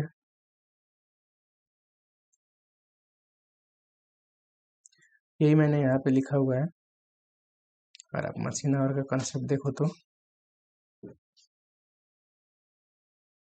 ये रहा, ओवरहेड को इफेक्टिव मशीन आवर से डिवाइड कर देना है पर्टिकुलर पीरियड का, यानी कि ये एनुअल है तो ये भी एनुअल, पर मंथ है तो पर मंथ, फिक्स वेरिएबल दोनों आएंगे। इफेक्टिव मशीन आवर कैसे आएगा ये यहाँ पे बनाया हुआ है, ठीक कंसेप्ट में। प्रैक्टिकल क्वेश्चन देखते हैं जरा। मशीन आवर ये रहा ना, चलो एक छोटा सा क्वेश्चन एग्जाम में आया हुआ 5 मार्क्स का, मई 2019। मशीन आवर क्या निकालना है, कॉम्प्रिहेंसिव मशीन आवर रेट कैसे निकलता है, टोटल ओवरहेड निकाल लूंगा और मशीन आवर से डिवाइड कर दूंगा, ठीक। ओवरहेड में सारे खर्चे आते हैं, मैंने बता दिया, फिक्स और वेरिएबल अलग अलग करके लिख दोगे तो और प्रेजेंटेशन बढ़िया है, पर यहाँ पे ये इंस्टीट्यूट का ही सॉल्यूशन है, उनने नहीं लिखा, सीधा ही खर्चा लिख दिया है, कोई बात नहीं। मशीन का परचेज प्राइस दिया हुआ है, सेल्वेज वैल्यू दिया है और लाइफ दिया है, तो परचेज प्राइस में से सेल्वेज कॉस्ट में से सेल्वेज वैल्यू घटा के और लाइफ से डिवाइड कर दोगे, पर एनम डेप्रिसिएशन आ जाएगा। यहाँ देखो पर एनम डेप्रिसिएशन यहाँ पे है, सेल्वेज वैल्यू घटा के लाइफ से, ठीक, ये खर्चा ले लिया। उसके बाद लिखा है ऑर्डिनरी मशीन रन्स कितना घंटा चलता है, 4500, but it is estimated that this much hour will be lost for normal repair and maintenance. तो बताओ मशीन आवर कितना होगा। सर रिपेयर एंड मेंटेनेंस घटाते हैं तो 4500, 4500 में से 300 घटा देंगे, 4200 आएगा, ये रहा मशीन आवर, ठीक है। कहाँ काम आएगा मशीन आवर, तो सर काम आएगा नीचे मशीन आवर रेट निकालते टाइम। और खर्चे का डिटेल दिया हुआ है नीचे, repair and maintenance during the whole life of machine are expected to be this much. अब पूरी लाइफ का दिया हुआ है, लाइफ कितना है 15 साल, तो पर एनम निकालने के लिए इसको 15 से डिवाइड करोगे, ये रहा रिपेयर एंड मेंटेनेंस। चलो इंश्योरेंस दिया है 2% ऑफ द कॉस्ट, अब पर एनम है 2%, पूरी 15 साल का नहीं, पर एनम कॉस्ट ये रहा ना, इसका 2% लगा दोगे, ये रहा इंश्योरेंस का खर्चा। ऑयल एंड लुब्रिकेंट वेरिएबल है, देखो इंश्योरेंस भी फिक्स था, डेप्रिसिएशन भी फिक्स था, रिपेयर एंड मेंटेनेंस को भी आप फिक्स में डाल सकते हो, वैसे वेरिएबल में कई बार डाला होता है इंस्टीट्यूट, कई बार फिक्स में, ये है सेमी वेरिएबल, पर आप कोई दिक्कत नहीं, फिक्स में भी डाल सकते हैं। चलो लुब्रिकेंट दिया हुआ है खर्चा, ऑयल एंड लुब्रिकेंट लिख लोगे। पावर कंजम्पशन देखो इतना, पर आवर 10 यूनिट लगेगा, तो आवर से यूनिट को इंटू कर दोगे, टोटल यूनिट आ जाएगा, एक यूनिट का 7 रुपया है तो इंटू रुपीज कर दोगे 7, तो टोटल कॉस्ट आ जाएगा। क्या लिखा है, no power consumption during repair, तो यानी कि इससे इंटू करके निकालेंगे ना, क्योंकि कह रहा है कि रिपेयर करते टाइम ये 300 टाइम में पावर नहीं लगता, तो इतना पे लगेगा। अगर बोलता है रिपेयर करते टाइम पावर लगता है, तो इस 4500 से इंटू करके आप निकालते इलेक्ट्रिसिटी, यही मैं सिखा रहा था वहां पे, पर मैं सेटअप का भी पॉइंट जोड़ दिया था कि कभी बोले कि सेटअप के लिए भी पावर नहीं लगता तो सेटअप वाला भी घटा देंगे, पर यहाँ पे रिपेयर का था, बोल दिया वो कि रिपेयर के लिए नहीं लगेगा, तो रिपेयर घटाने के बाद जो आवर आएगा उस पे निकालेंगे। चलो इलेक्ट्रिसिटी यहाँ पे लिखा हुआ है,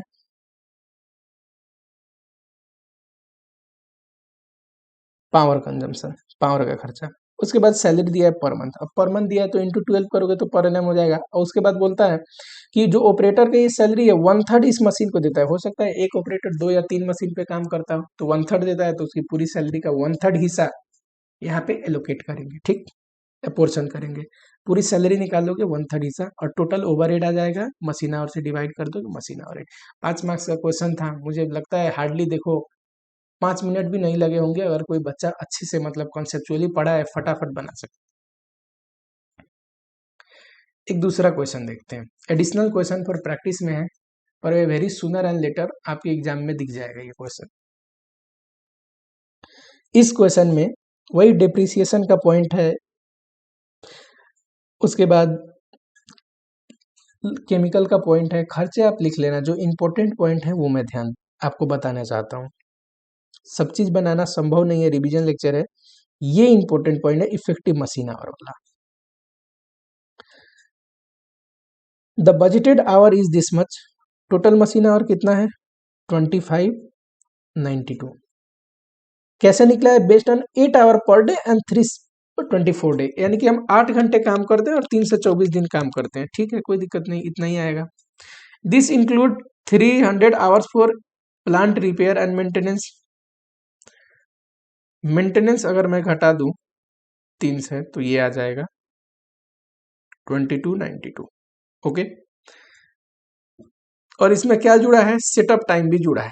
अब सेटअप टाइम घटाएंगे कि नहीं देखेंगे सर, सेटअप प्रोडक्टिव है कि अनप्रोडक्टिव। ठीक, नीचे क्या लिखा है? मशीन आवर रेट निकालो। एक बार मान के कि सेटअप प्रोडक्टिव है, दूसरे बार मान के कि अनप्रोडक्टिव है। अगर सेटअप प्रोडक्टिव है तब तो नहीं घटाएंगे, इतने से ही मशीन आवर निकलेगा। सेटअप अनप्रोडक्टिव है तो वो भी घटाएंगे और मशीन आवर 2200 पे निकलेगा। तो अगर सेटअप प्रोडक्टिव मानोगे तो आवर्स क्या लोगे? यही 2292। मशीन आवर सेटअप का टाइम नहीं घटाएंगे। अगर अनप्रोडक्टिव मानोगे तो आवर क्या लोगे? 2292 में से अनप्रोडक्टिव सेटअप टाइम घटा दोगे तो 2200। करेक्ट। चलो, दूसरा जो मुझे पॉइंट इसमें पढ़ाना है वो पॉइंट पढ़ाना है सर इलेक्ट्रिसिटी से रिगार्डिंग। अब देखो करना क्या है, सारे खर्चे को आप क्या करना, इसकी फॉर्मेट छोड़ो, इसने पर यूनिट लिखा है। टोटल खर्चे को आप दोनों में लिख लेना, एक बार सेटअप प्रोडक्टिव मान के, एक बार अनप्रोडक्टिव मान के। जैसे 1,04,000 है, दोनों में 1,04,000 1,04,000 लिख लेना। सारे खर्चे निकाल के नीचे सारे खर्चे का टोटल कर देना 2 बार।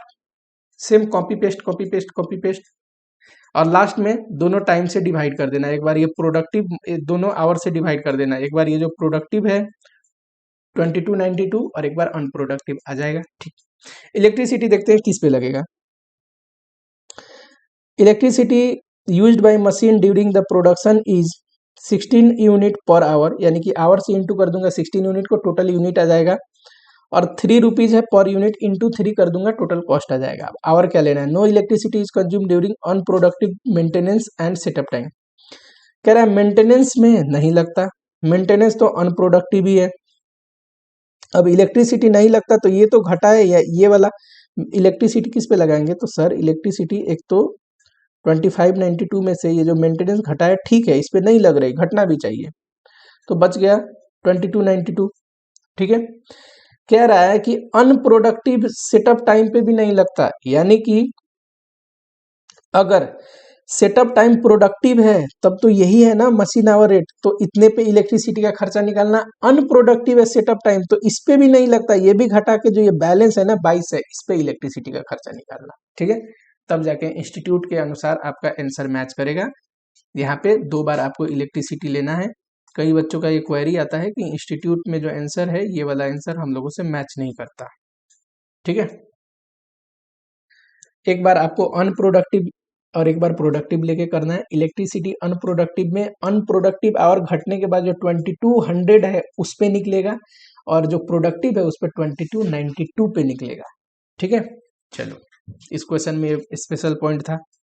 और खर्चे डेप्रिसिएशन सैलरी ये वगैरह तो आप लिख ही लोगे।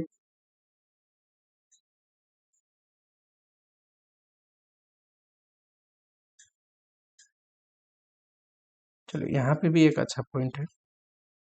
यहाँ पे क्या पॉइंट है कि इसमें बताओ मशीन आवर रेट कैसे निकलेगा। ये तो डेप्रिसिएशन के लिए दिया है, खर्चे में डालोगे machine hour rate. Normal working per month है, अब देखो ये पर मंथ है तो पर मंथ ही सारा खर्चा ले लेना। कितना है? 200 आवर्स, लेकिन मशीन वर्क ओनली 75%। एक्चुअल में हम जितना काम करे हैं उतने मशीन आवर से डिवाइड करके मशीन आवर रेट निकालेंगे। ये तो नॉर्मल हम इतना काम करते हैं, इतना हम हर एक मंथ बजट करते होंगे करने के लिए, क्योंकि नॉर्मल हम इतना ही काम करते हैं। तो यहाँ पे 200 का जो 75% है 150, इससे निकालोगे आप मशीन आवर रेट। ठीक है, ये है आपका मशीन आवर। एक और जो खर्चा इंपॉर्टेंट है इसमें वो ये पॉइंट है, नीचे दिया हुआ है कि सर वेजेज मशीन मैन का इतना है और उसके हेल्पर का इतना है। ठीक, देखो वेजेज टोटल 200 आवर्स के लिए देना पड़ेगा। फैक्ट्री बीच में चले ना चले, वेजेस तो पूरे महीने के लिए दिया जाता है ना। तो पूरे 200 आवर्स पे आप वेजेस निकालना। कैसे है? This much per day 8 hours का। अब देखो वेजेज अगर निकालोगे, ये मशीन मैन का और दूसरा ये हेल्पर का, या ऊपर ले लेते हैं थोड़ा स्पेस है। Machine man machine man and helper. अगर आप वेजेस निकालोगे कैसे आएगा, 200 घंटे हैं, हर एक दिन मानना है, एक 8 घंटे का हर एक दिन मानोगे तो इसको डिवाइड कर दो 8 और इंटू कर दो 125 से, 125 से। वैसे ही इसका 200 डिवाइड बाई 8 इंटू 75 कितना आएगा, जो भी आए देख लेते हैं।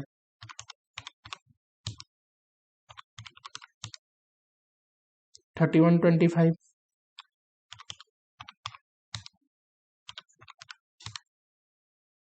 1875। ठीक है, नीचे दिया है कि worker are paid fix DA इतना पर मंथ, दोनों को डीए मिलता है, डीए दे दूं। वर्कर्स लिखा है यानी कि ये मशीन मैन को भी हेल्पर को, दोनों वर्कर है ना, 15 से 75, 15 से 75, 1575, 1575। उसके बाद लिखा है प्रोडक्शन बोनस भी मिलता है उनको 33.3% ऑफ बेसिक एंड डीए। ये है बेसिक वेजेज और ये है डीए, दोनों को जोड़ के बताओ कितना आता है जरा। 3125 प्लस 1575। ये बोनस किस पे देना है, प्रोडक्शन बोनस, तो प्रोडक्शन बोनस देना है सर इसका 1/3, इसका 1/3 देना है प्रोडक्शन बोनस। ठीक है, 1567 आप कर दो। उसके बाद इसका भी जो आएगा ऐड करके उसका 1/3 देना है। उसके बाद लिखा है कि add 10% to basic wages and DA as a leave wages against the leave wages and holiday. देखो एक और वेजेज देना है आपको, लीव वेजेज एंड हॉलीडे कितना देना है, ऐड करोगे 10% देना है। किसका, वही बेसिक एंड डीए, ये रहा बेसिक एंड डीए, 10% दिया ना, हाँ। तब जाके आ जाएगा total wages, this plus this plus this. इसका भी हेल्पर का भी वैसे ही कर लोगे, पर ये वेजेस जाके आप ओवरहेड निकालते टाइम डालोगे। ठीक,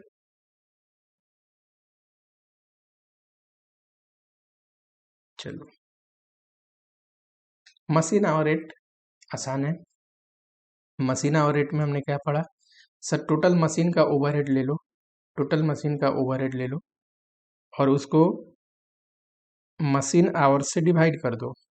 ओवरहेड में फिक्स और वेरिएबल दोनों आते हैं, सारा ले लो। ओवरहेड में एक इलेक्ट्रिसिटी वाला ध्यान दे के निकालना है, कितने आवर्स पे निकालना है, तो जितने आवर्स के लिए इलेक्ट्रिसिटी लगता है।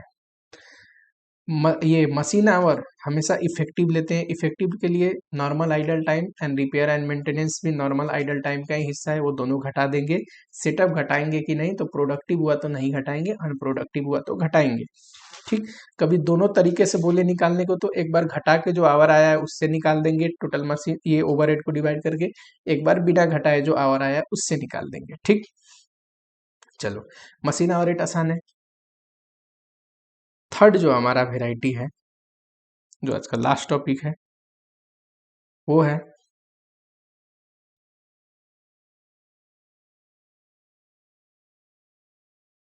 Primary distribution and secondary distribution.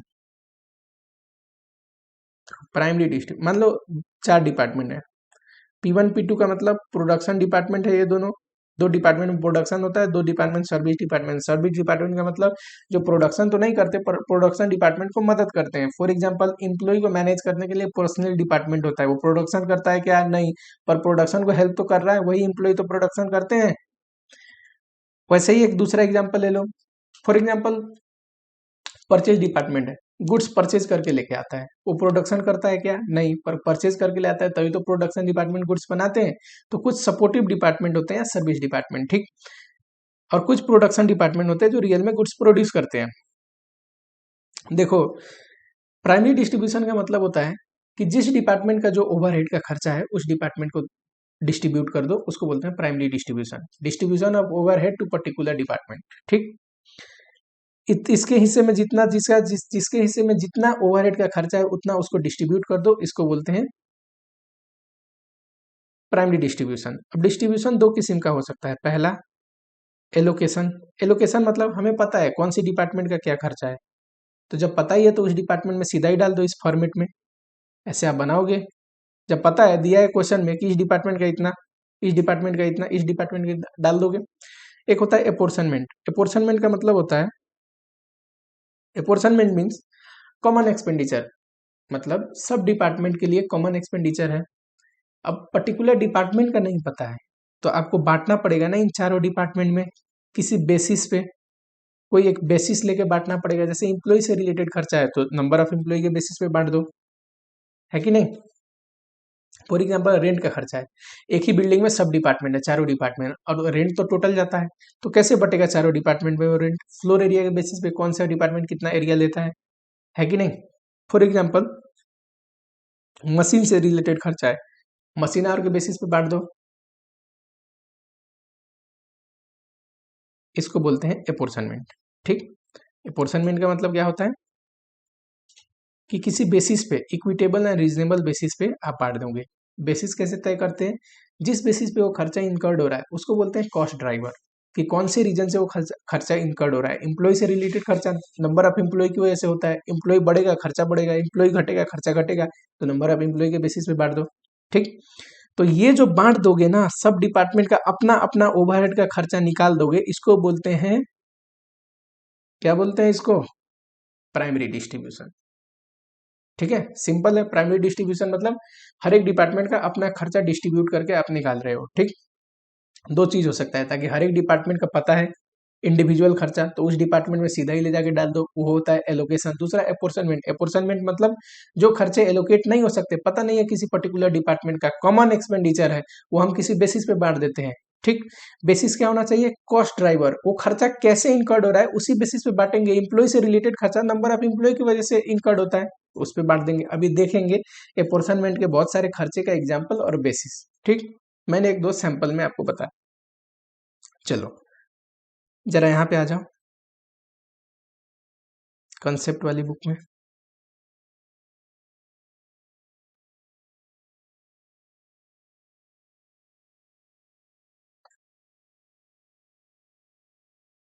ये रहा,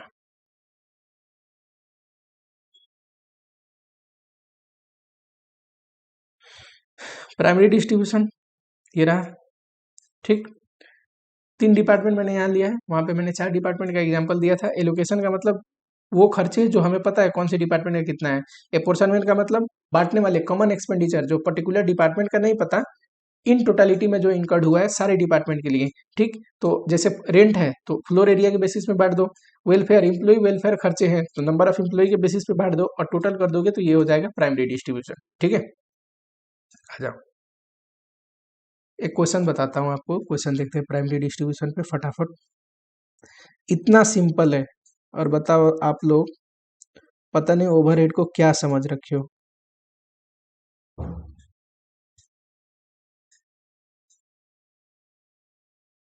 ये रहा, चलो एक एग्जांपल है, 10 मार्क्स में आया है, नवंबर 2020, लेटेस्ट ही क्वेश्चन है। अच्छा एक और बात सुनो,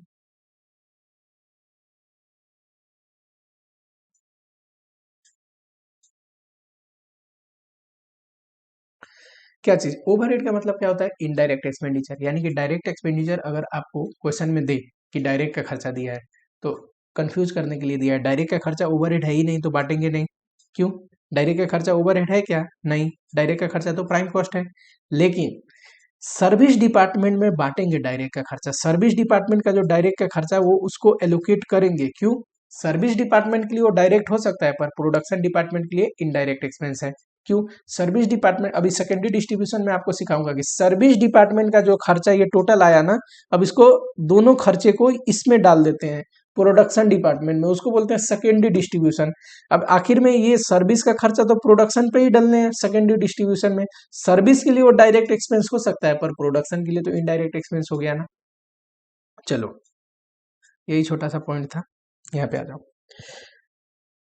डायरेक्ट एक्सपेंसेस दिया हुआ है, डायरेक्ट वेजेस, तो डायरेक्ट वेजेस ये देखो इसमें तीन है, बोला है कि ये प्रोडक्शन डिपार्टमेंट है, प्रोडक्शन डिपार्टमेंट, और दो सर्विस डिपार्टमेंट, तो इनका ये खर्चा नहीं लेंगे पर इनका खर्चा लेंगे, ऐसे ही किया है। डायरेक्ट वेजेस एक्चुअल लेंगे, क्यों? क्योंकि दिया हुआ है ना, इसी को तो बोलते हैं एलोकेशन।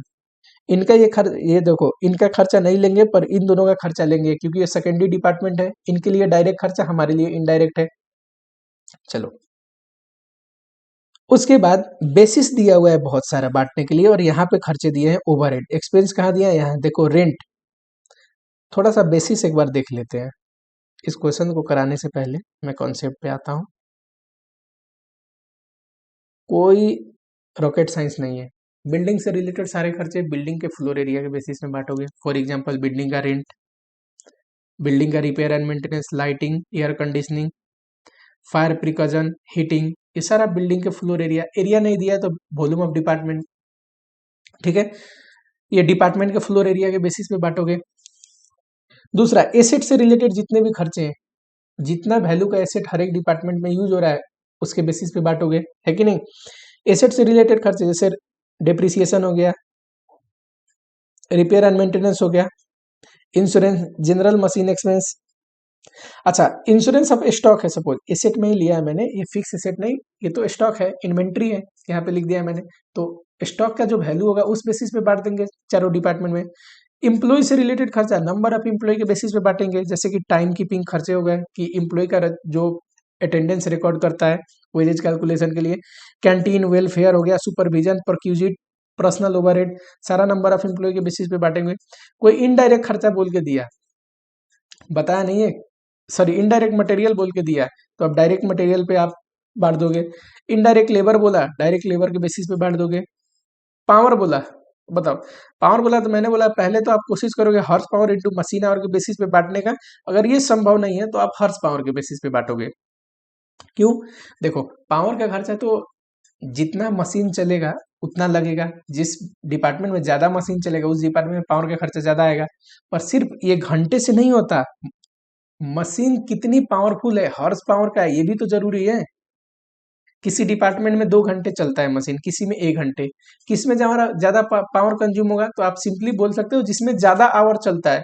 लेकिन मैं अगर ये बोलूं कि जो 2 घंटे चलता है वो बहुत कम पावर का मशीन है, पर जो 1 घंटे चलता है उससे 10 गुना ज्यादा पावरफुल मशीन है, 10 गुना ज्यादा पावर कंज्यूम करता है, तो आप बोलोगे ये वाला जिसमें 1 घंटा चलता है।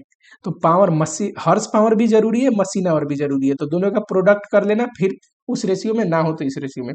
बताओ, ESI, PF, perquisite, compensation, holiday pay, ये सारे direct wages number of employ के बेसिस पे क्यों नहीं बांटा, क्योंकि ईएसआई, पीएफ, ग्रेचुटी वगैरह, पेंशन वगैरह जो ये है, परक्यूजिट वगैरह, ये सब इम्प्लॉय के सर्टेन परसेंटेज जो सैलरी का परसेंट होता है इस पे जनरली होते हैं, तो इसीलिए डायरेक्ट लेबर के बेसिस पे बांटा है, ठीक है।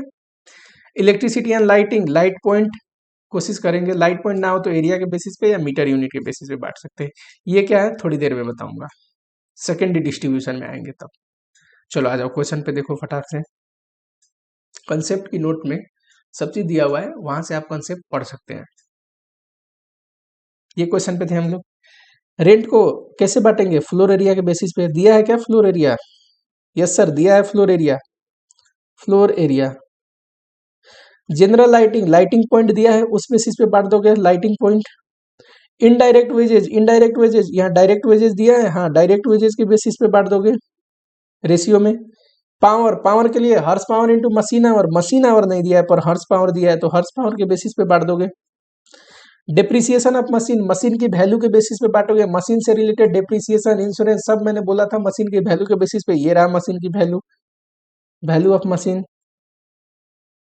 सन्ड्री एक्सपेंसेस, सन्ड्री मतलब कॉम्बिनेशन ऑफ इनडायरेक्ट एक्सपेंसेस। अब बोला है कि ऑलरेडी बोल दिया है डायरेक्ट वेजेस के बेसिस पे बांट दो, तो ये रहा डायरेक्ट वेजेस के बेसिस पे हम बांट देंगे। देखो ऐसे ही किया है क्या, जनरल लाइटिंग, लाइटिंग पॉइंट उसी रेशियो में बांटा है, सबको जोड़ दिया, इसको बोलते हैं प्राइमरी डिस्ट्रीब्यूशन। प्राइमरी डिस्ट्रीब्यूशन मतलब जिस डिपार्टमेंट का जितना खर्चा है उस डिपार्टमेंट में बांटने को बोलते हैं प्राइमरी डिस्ट्रीब्यूशन, ठीक है। कुछ एलोकेटेड एक्सपेंस होंगे कि पता होगा एक्चुअल एक्सपेंस कितना है किस डिपार्टमेंट का, वो तो सीधा ही आप डाल दोगे। कुछ कॉमन एक्सपेंस होंगे जिसको अपोर्शन करना पड़ेगा, बांटना पड़ेगा, किसी बेसिस पे बांटना पड़ेगा, ठीक। बेसिस हमेशा क्या होता है, आपको थोड़ा बहुत बेसिस याद कर लेना, पर लॉजिक भी आप लगा सकते हो कि वो खर्चा जिस कॉस्ट ड्राइवर से इनकर्ड होता है वही उसका बेसिस है। उसके बाद आता है सेकेंडरी डिस्ट्रीब्यूशन, ठीक। सेकेंडरी डिस्ट्रीब्यूशन का थोड़ा सा कंसेप्ट देखते हैं, फिर आते हैं सेकेंडरी डिस्ट्रीब्यूशन पे। चलो, प्राइमरी डिस्ट्रीब्यूशन सेकंड में आए, समझ में आया। आते हैं सेकेंडरी डिस्ट्रीब्यूशन। मान लो हमने प्राइमरी डिस्ट्रीब्यूशन किया और उसका टोटल आया इसमें 40,000 आया है, इसमें 50,000 आया है फॉर एग्जाम्पल, इसमें 1 लाख आया और इसमें 2 लाख आया, है ना। हमारे क्वेश्चन में कैसे हमने यहाँ पे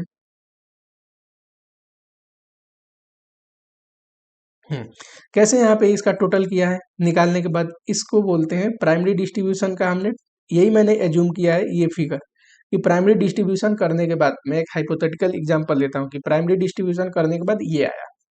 अब सेकेंडरी डिस्ट्रीब्यूशन में क्या होता है, दो डिपार्टमेंट जो होते हैं ना, एक प्रोडक्शन डिपार्टमेंट और दूसरा सर्विस डिपार्टमेंट या सपोर्ट डिपार्टमेंट। सेकेंडरी डिस्ट्रीब्यूशन में इनका खर्चा इस पे बांटना है। प्राइमरी में क्या किया हमने, सारा खर्चा जिसका जो था उस पे बांटा।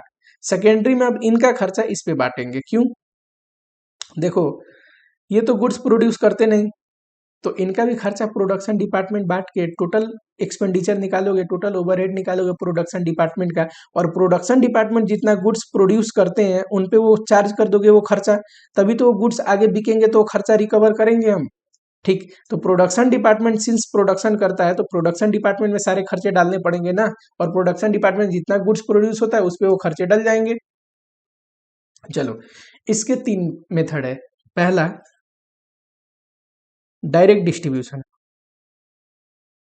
डायरेक्ट डिस्ट्रीब्यूशन का मतलब हुआ कोई आपको बेसिस दिया होगा सीधा ही डिस्ट्रीब्यूट करने का, कि सेकेंडरी डिपार्टमेंट का कोई बेसिस दिया होगा कि सेकेंडरी डिपार्टमेंट का खर्चा कैसे इन पे डिस्ट्रीब्यूट होगा, और उस बेसिस के अनुसार आप डिस्ट्रीब्यूट कर दोगे। फॉर एग्जांपल मैं देता हूं कि यहाँ पे देखो P1 है, P2 है, ये डिपार्टमेंट 1 है, प्रोडक्शन डिपार्टमेंट 2 है। लिखा है number of purchase order, purchase order 200 है, 300 है। लिखा है नंबर ऑफ एम्प्लॉय, दोनों डिपार्टमेंट का बेसिस तो देना पड़ेगा ना डिस्ट्रीब्यूट करने के लिए, 1000, 1500। और कह रहा है S1 क्या है, तो S1 है परचेज डिपार्टमेंट। क्वेश्चन में बोलेगा कौन सा डिपार्टमेंट क्या है, ये है पर्सनल डिपार्टमेंट, पर्सनल डिपार्टमेंट। अब बताओ, एक इनका खर्चा इस पे बांटना है, S1 S2 का। डायरेक्ट डिस्ट्रीब्यूशन मेथड में इनका खर्चा इस पे बांटना है, लेकिन डिस्ट्रीब्यूशन का बेसिस तो देना पड़ेगा ना। अब देखो S1 का अगर मैं सेकेंडरी डिस्ट्रीब्यूशन कर रहा हूँ S1 का, तो कैसे करूंगा, S1 क्या है, S1 परचेज डिपार्टमेंट है, तो मुझे कैसे बांटना चाहिए, नंबर ऑफ परचेज ऑर्डर के, नंबर ऑफ परचेज ऑर्डर जो है उसके रेशियो में बांटना चाहिए। बेसिस यहाँ पे लिख दूंगा परचेज ऑर्डर, है कि नहीं, कितना है रेशियो, 2:3। तो सर मुझे जो S1 का ये खर्चा है 1 लाख, इन दोनों पे तो बांटना है, 2:3 के रेशियो में बांटना है। तो S1 का ये एक्सपेंडिचर बढ़ गया, 2:3 के रेशियो में बांटो फटाक से। ये 40,000 इसके हिस्से में आएगा, इसके हिस्से में 60,000 आएगा। ठीक, चलो बढ़ गया।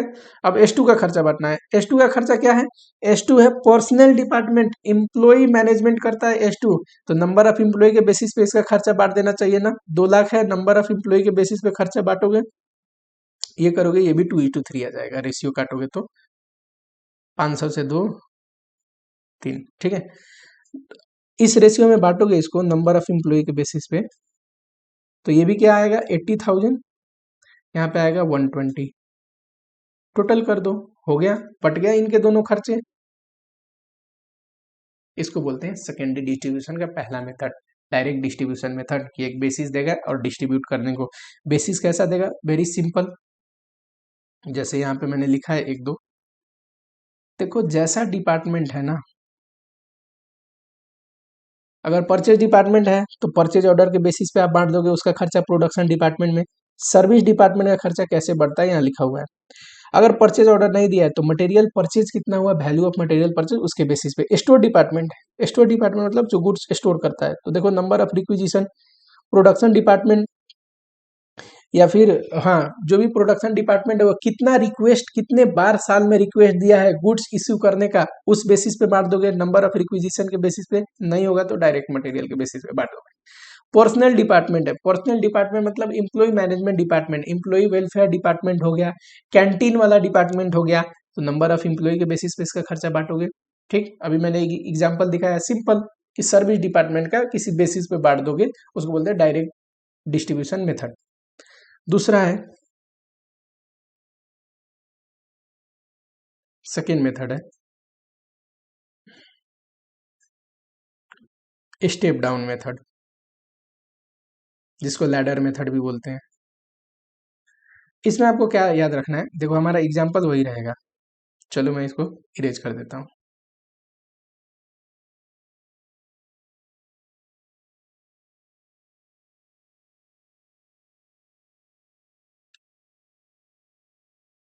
हमारा इसमें एग्जाम्पल सेम रहेगा, P1 P2 S1 S2, ठीक है। 40,000, यहाँ पे मैंने लिया था 50,000, यहाँ पे लिया था 1 लाख, और यहाँ पे लिया था 2 लाख, करेक्ट। यहाँ पे दिया है कौन से डिपार्टमेंट किसको कितना सर्विस देता है।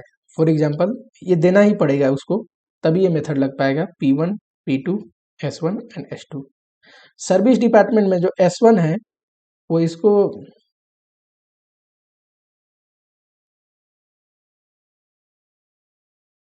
और जो S2 है, अब एक बात बताओ मेरे को, सबसे ज्यादा ये सर्विस डिपार्टमेंट का बांट रहे हैं ना। सर्विस डिपार्टमेंट देखो कौन सा डिपार्टमेंट ज्यादा डिपार्टमेंट को अपनी सर्विस देता है। ऑब्वियसली S1 ये 3 जने को दे रहा है, P1 P2 को भी दे रहा है और S2 को भी दे रहा है। उससे कम कौन दे रहा है, तो दूसरा वाला S2 जो सिर्फ P1 P2 को दे रहा है। यानी ये मस्ट सर्विंग डिपार्टमेंट, सबसे ज्यादा सर्विस देने वाला डिपार्टमेंट कौन सा है, S1 है। तो पहले S1 का खर्चा बांटेंगे, कैसे बांटेंगे, ये तो दिया है परसेंटेज बांटने का। फिर उसके बाद S2 का, अगर 3 डिपार्टमेंट होता तो सबसे ज्यादा सर्विस जो डिपार्टमेंट देता पहले उसका, उससे कम, फिर उससे कम। इसमें कैसे बांटते हैं, सेकेंड मेथड का नाम है, जो स्टेप मेथड मैंने लिखा था, स्टेप डाउन या लैडर। उसमें कैसे बांटते हैं, नोट्स वाली चीज में सब चीज दिया हुआ है, इसलिए मैं थोड़ा फटाफट लिख रहा हूँ, ठीक है। इसमें बांटते हैं मस्ट सर्विंग, सबसे ज्यादा जो डिपार्टमेंट जिसको सर्विस दे रहा है। हमारे केस में S1 दे रहा है, 3 जने को दे रहा है, P1 को भी सर्विस दे रहा है, इसको भी दे रहा है, इसको भी दे रहा है।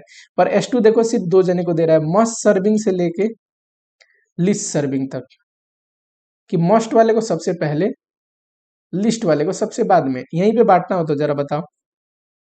S1 का पहले बांटेंगे ना, S1 3 जने को दे रहा है, कैसे बांटेंगे, S1 का 1 लाख है, 40%, 50%, 10%, 40% 1 लाख का 40,000, 50% 50,000 और 10% 10,000, बट गया S1।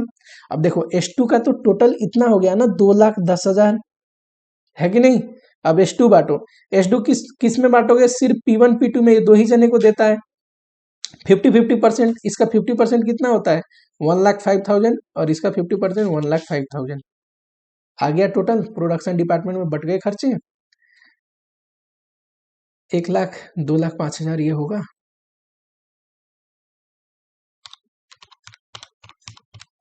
और 185 ये होगा, ठीक। इसको बोलते हैं स्टेप डाउन मेथड या लैडर मेथड। चलो एक क्वेश्चन दिखा दो इस पे।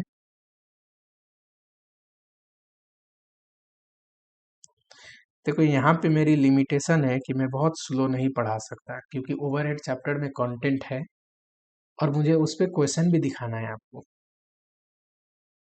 ये देखो स्टेप मेथड का क्वेश्चन है, जरा देखना। यहाँ पे 4 डिपार्टमेंट है, XYAB। इसमें से कहता है कि A और B प्रोडक्शन डिपार्टमेंट है और X और Y सर्विस डिपार्टमेंट है। जरा देखना, सबका दिया हुआ है। यहाँ पे लिख दूं X, सॉरी यहाँ जाओ, A B X Y कितना दिया है, इसका 2 लाख, इसका 1,05,000। 2 नंबर क्वेश्चन है इंस्टीट्यूट की बुक का, ये तो बस इस मेथड पे उतना आएगा नहीं, आया हुआ है क्वेश्चन है वो टिक करवा दूंगा अभी। इसका 320। अब देखो बांटना कैसे है, देखो X किसको, 3 जने को दे रहा है, तो पहले X का बांट देंगे। X का कैसे, 25% Y को, 25% A को, 40% बांट देंगे। जो भी इसका खर्चा है, X का कितना है, 3 लाख का 40% उसको जाएगा, इसको 35%। उसके बाद Y का टोटल कर लोगे,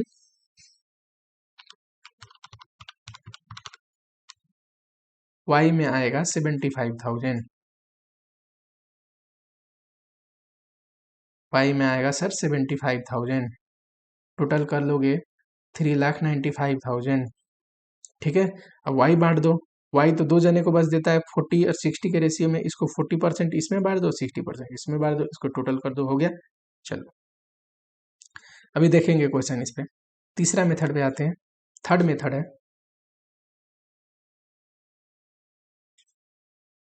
इसको यहीं पे रखते हैं, कॉन्सेप्ट वाले पे आते हैं। अच्छा बताओ ये कब लगाते होंगे, ये स्टेप मेथड कब लगाता होगा एक इंसान, जब एक डिपार्टमेंट दूसरे को तो सर्विस दे रहा है, S1 S2 को सर्विस दे रहा है, पर उससे वापस सर्विस ले नहीं रहा है। पर जनरली लाइफ में क्या होता है, लाइफ में लगता है रेसिप्रोकल मेथड। रेसिप्रोकल में क्या होगा, फॉर एग्जांपल इसी क्वेश्चन को हम लोग करते हैं, इसी एग्जांपल को रेसिप्रोकल का एग्जांपल देता हूं।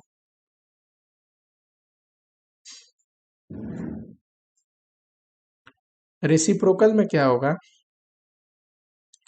रेसिप्रोकल में कुछ ऐसा देगा, P1 P2 S1 S2 S1 S2।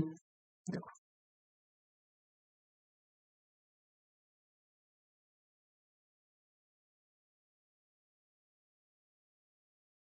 अब क्या है, रेसिप्रोकल मेथड का क्वेश्चन है पहचानने का। देखो सॉरी, रेसिप्रोकल मेथड के क्वेश्चन में ये दोनों सर्विस डिपार्टमेंट एक दूसरे को सर्विस दे रहे हैं, ये भी इसको दे रहा है, ये भी इसको दे रहा है। S1 S2 को सर्विस दे रहा है, S2 S1 को सर्विस दे रहा है। यही एक टेक्निक है कि रेसिप्रोकल मेथड का क्वेश्चन है, रेसिप्रोकल मेथड लगाना है। रेसिप्रोकल का मतलब ये, each department service department provide service to other service department and also receive service from other service department, है कि नहीं। तो इसको तीन तरीके से सोल्व किया जा सकता है। कौन सा तीन तरीका, सिमुल्टेनियस इक्वेशन जिसको अलजेब्रिक इक्वेशन भी बोलते हैं, सिमुल्टेनियस इक्वेशन। दूसरा trial and error method, and third वाली रिपीटेड डिस्ट्रीब्यूशन। किसी भी मेथड से करो आंसर सेम आता है, कोई दिक्कत नहीं, पर इंस्टीट्यूट ज्यादातर कौन सा मेथड पूछता है, ज्यादातर नहीं, पिछले तो कई सालों से सिर्फ सिमुल्टेनियस इक्वेशन मेथड पूछता है, सिमुल्टेनियस इक्वेशन मेथड पूछता है। बेटर नहीं होगा कि हम लोग इसको क्वेश्चन में ही कर ले सीधा, कैसे बनता है सिमुल्टेनियस इक्वेशन मेथड। देखो यहाँ पे थोड़ा सा मैं समझा देता हूँ। सिमुल्टेनियस इक्वेशन में क्या होता है ना, दो स्टेप में, एक नंबर स्टेप में ग्रोस ओवरहेड निकालते हैं। हर एक डिपार्टमेंट का ग्रोस ओवरहेड कैसे निकलेगा, S1 का, हर एक सर्विस डिपार्टमेंट का ग्रोस ओवरहेड निकालते हैं, gross overhead of service department, और उसके बाद बांट देते हैं प्रोडक्शन पे। ग्रोस ओवरहेड कैसे निकलेगा, S1 का देखो, S1 का अपना खर्चा कितना है, 1 लाख। S1 का अपना खर्चा 1 लाख है, प्लस S2 से भी तो कुछ ले रहा है, S1 S2 से भी तो कुछ ले रहा है 20%, तो S1 का क्या है, अपना 1 लाख है, प्लस 20% ऑफ S2, है कि नहीं। S2 का देखो, S2 का अपना खर्चा कितना है, 2 लाख, तो अपना खर्चा है 2 लाख, प्लस S2 का अपना खर्चा है 2 लाख, प्लस S2 10% ले रहा है ना S1 का, तो S1 का खर्चे में भी तो हिस्सा लेगा 10%। अब इसको ब्रेक कर दो एक दूसरे को, देखो इसी में S1 का वैल्यू रख दो ऊपर से, आपको बस इक्वेशन सोल्व करना है। अगर आप इक्वेशन सोल्व करते हो तो S1 का वैल्यू, S2 का वैल्यू, अप्रोक्स वैल्यू ले लेते हैं, फॉर एग्जांपल लगभग कितना आना चाहिए, मान लो x को कितना आता है,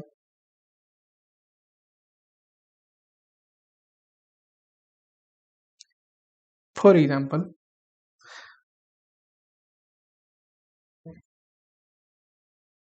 मान लो एक अप्रोक्स वैल्यू लेते हैं कि 148 आया, आप निकाल लेना कितना आएगा, और इसका आता है 2,15,000।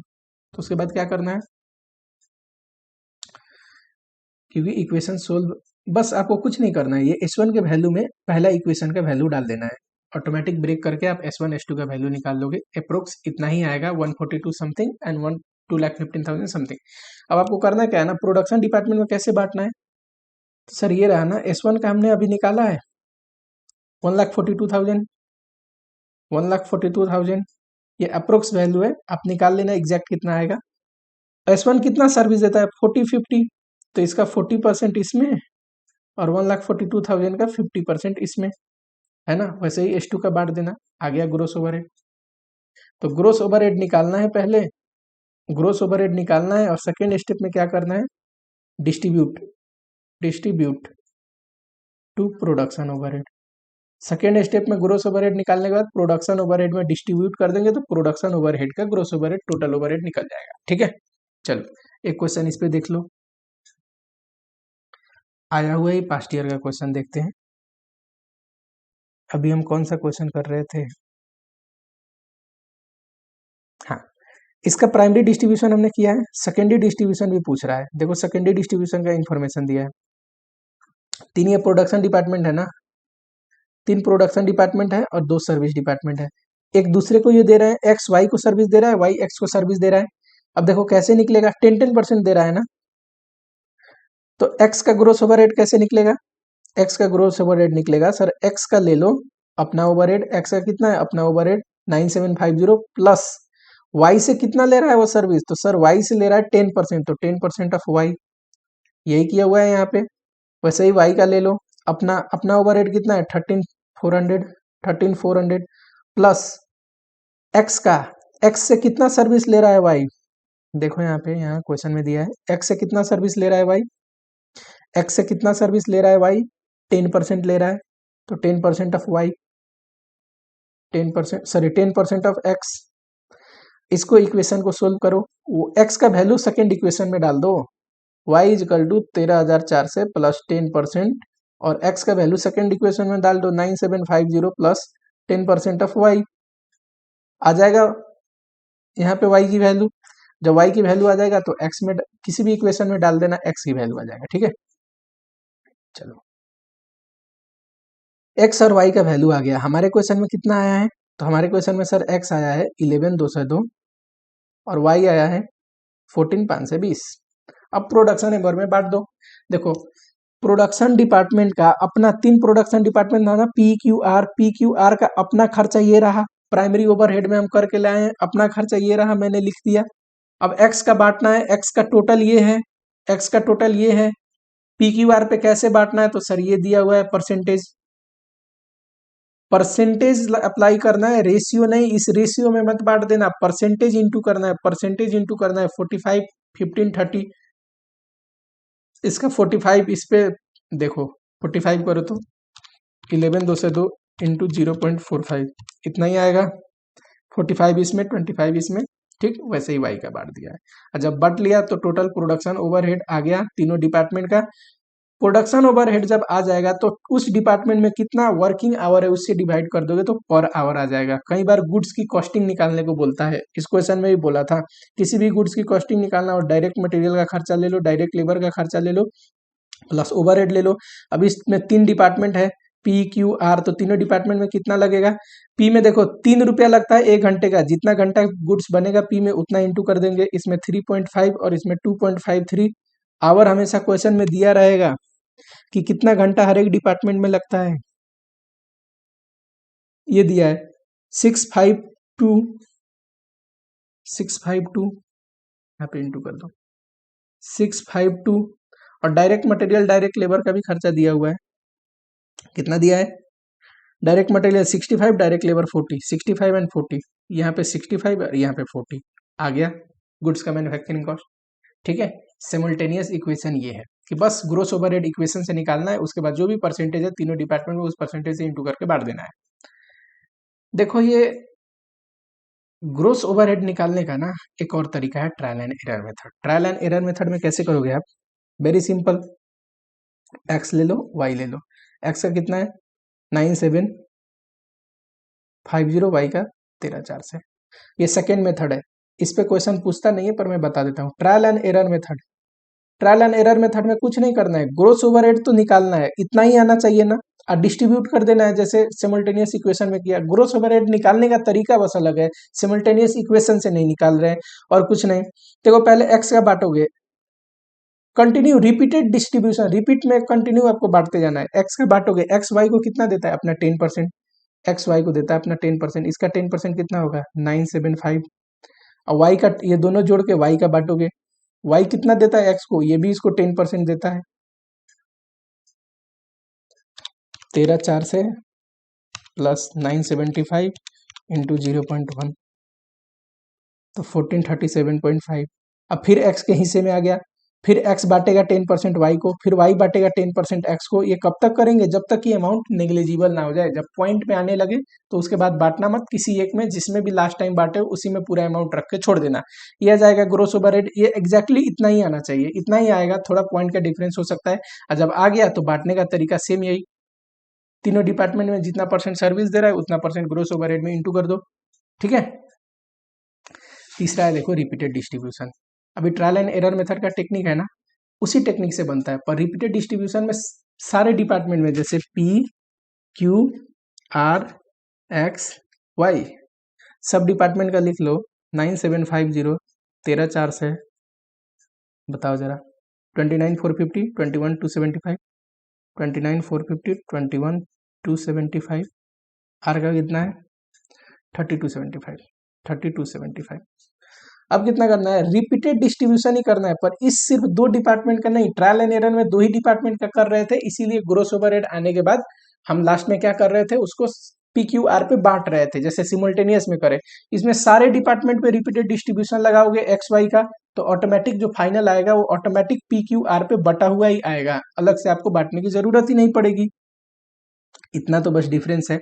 देखो यहाँ पे एक्स का बांटोगे, एक्स कैसे बटेगा, एक्स का 9750 जो खर्चा है किस रेशियो में बटेगा, ये रहा परसेंटेज दिया हुआ 45 15 30 10। 45% इस पे बांटोगे, 15 इस पे, 30 इस पे, 10 इस पे। 10 जब यहाँ पे बढ़ जाएगा तो 975 आएगा 10, फिर वाई का जोड़ दोगे, टोटल ओवरहेड आ जाएगा। वाई का बांटोगे वैसे ही इन तीनों पे तो बटेगा, एक्स पे भी बटेगा, फिर एक्स का आ जाएगा, एक्स का ऊपर तो बढ़ चुका है, फिर आ गया, फिर एक्स का बांटोगे।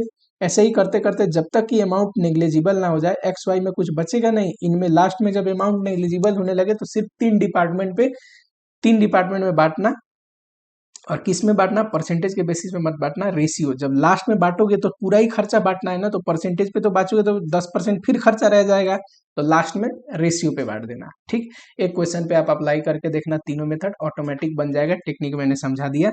ज्यादा चांसेस क्या है, तो हमेशा आता है सिमुल्टेनियस इक्वेशन पे सेकेंडरी डिस्ट्रीब्यूशन। सेकेंडरी डिस्ट्रीब्यूशन का मतलब क्या है, secondary distribution means sir, secondary distribution means service department का खर्चा प्रोडक्शन डिपार्टमेंट में बांटना है। क्यों, क्योंकि प्रोडक्शन डिपार्टमेंट ही तो गुड्स प्रोड्यूस करता है। हमारे केस में यहाँ देखो, प्रोडक्शन डिपार्टमेंट में बांटने के बाद हमने गुड्स की कॉस्टिंग कैसे निकाली, कहाँ पे निकाला है मैंने, अभी तो हमने निकाला था गुड्स की कॉस्टिंग।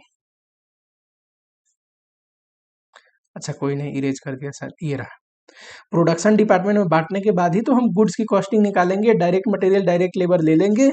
अब उस प्रोडक्शन डिपार्टमेंट में गुड्स कितना घंटा बना है, उससे उस प्रोडक्शन डिपार्टमेंट का पर आवर कॉस्ट निकाल के इनटू कर देंगे तो आ जाएगा। इस कॉस्ट में देखो सर्विस वाला भी बांटने के बाद पर आवर निकाले ना, तो सर्विस का भी कॉस्ट रिकवर हो गया। ठीक है, इतना सा है बस ओवरहेड। तीन वेराइटी का क्वेश्चन पढ़ना है। अंडर ओवर अब्जॉर्प्शन का ट्रीटमेंट, 3 ट्रीटमेंट था, जिसमें सप्लीमेंट्री रेट पे प्रैक्टिकल क्वेश्चन आता है। उसके बाद machine hour rate. Machine hour rate क्या होता है, मशीन का टोटल ओवर हेड ले लो और मशीन आवर से डिवाइड कर दो तो मशीन आवर रेट आ जाएगा। उसमें मशीन आवर निकालने के लिए वो सेटअप टाइम और नॉर्मल आइडल टाइम को ध्यान देना है। ठीक, इलेक्ट्रिसिटी वाला इंपॉर्टेंट पॉइंट मैंने बताया था कि वहां पे बच्चे गलती कर जाते हैं। थर्ड मैंने बताया प्राइमरी एंड सेकेंडरी डिस्ट्रीब्यूशन। ठीक है, चलो इतने से आपका प्रैक्टिकली ये चैप्टर कवर हो जाता है। ठीक, जो इसका थ्योरी क्वेश्चन एक आध जो बनता है वो थ्योरी वाले लेक्चर में कवर कर लेंगे।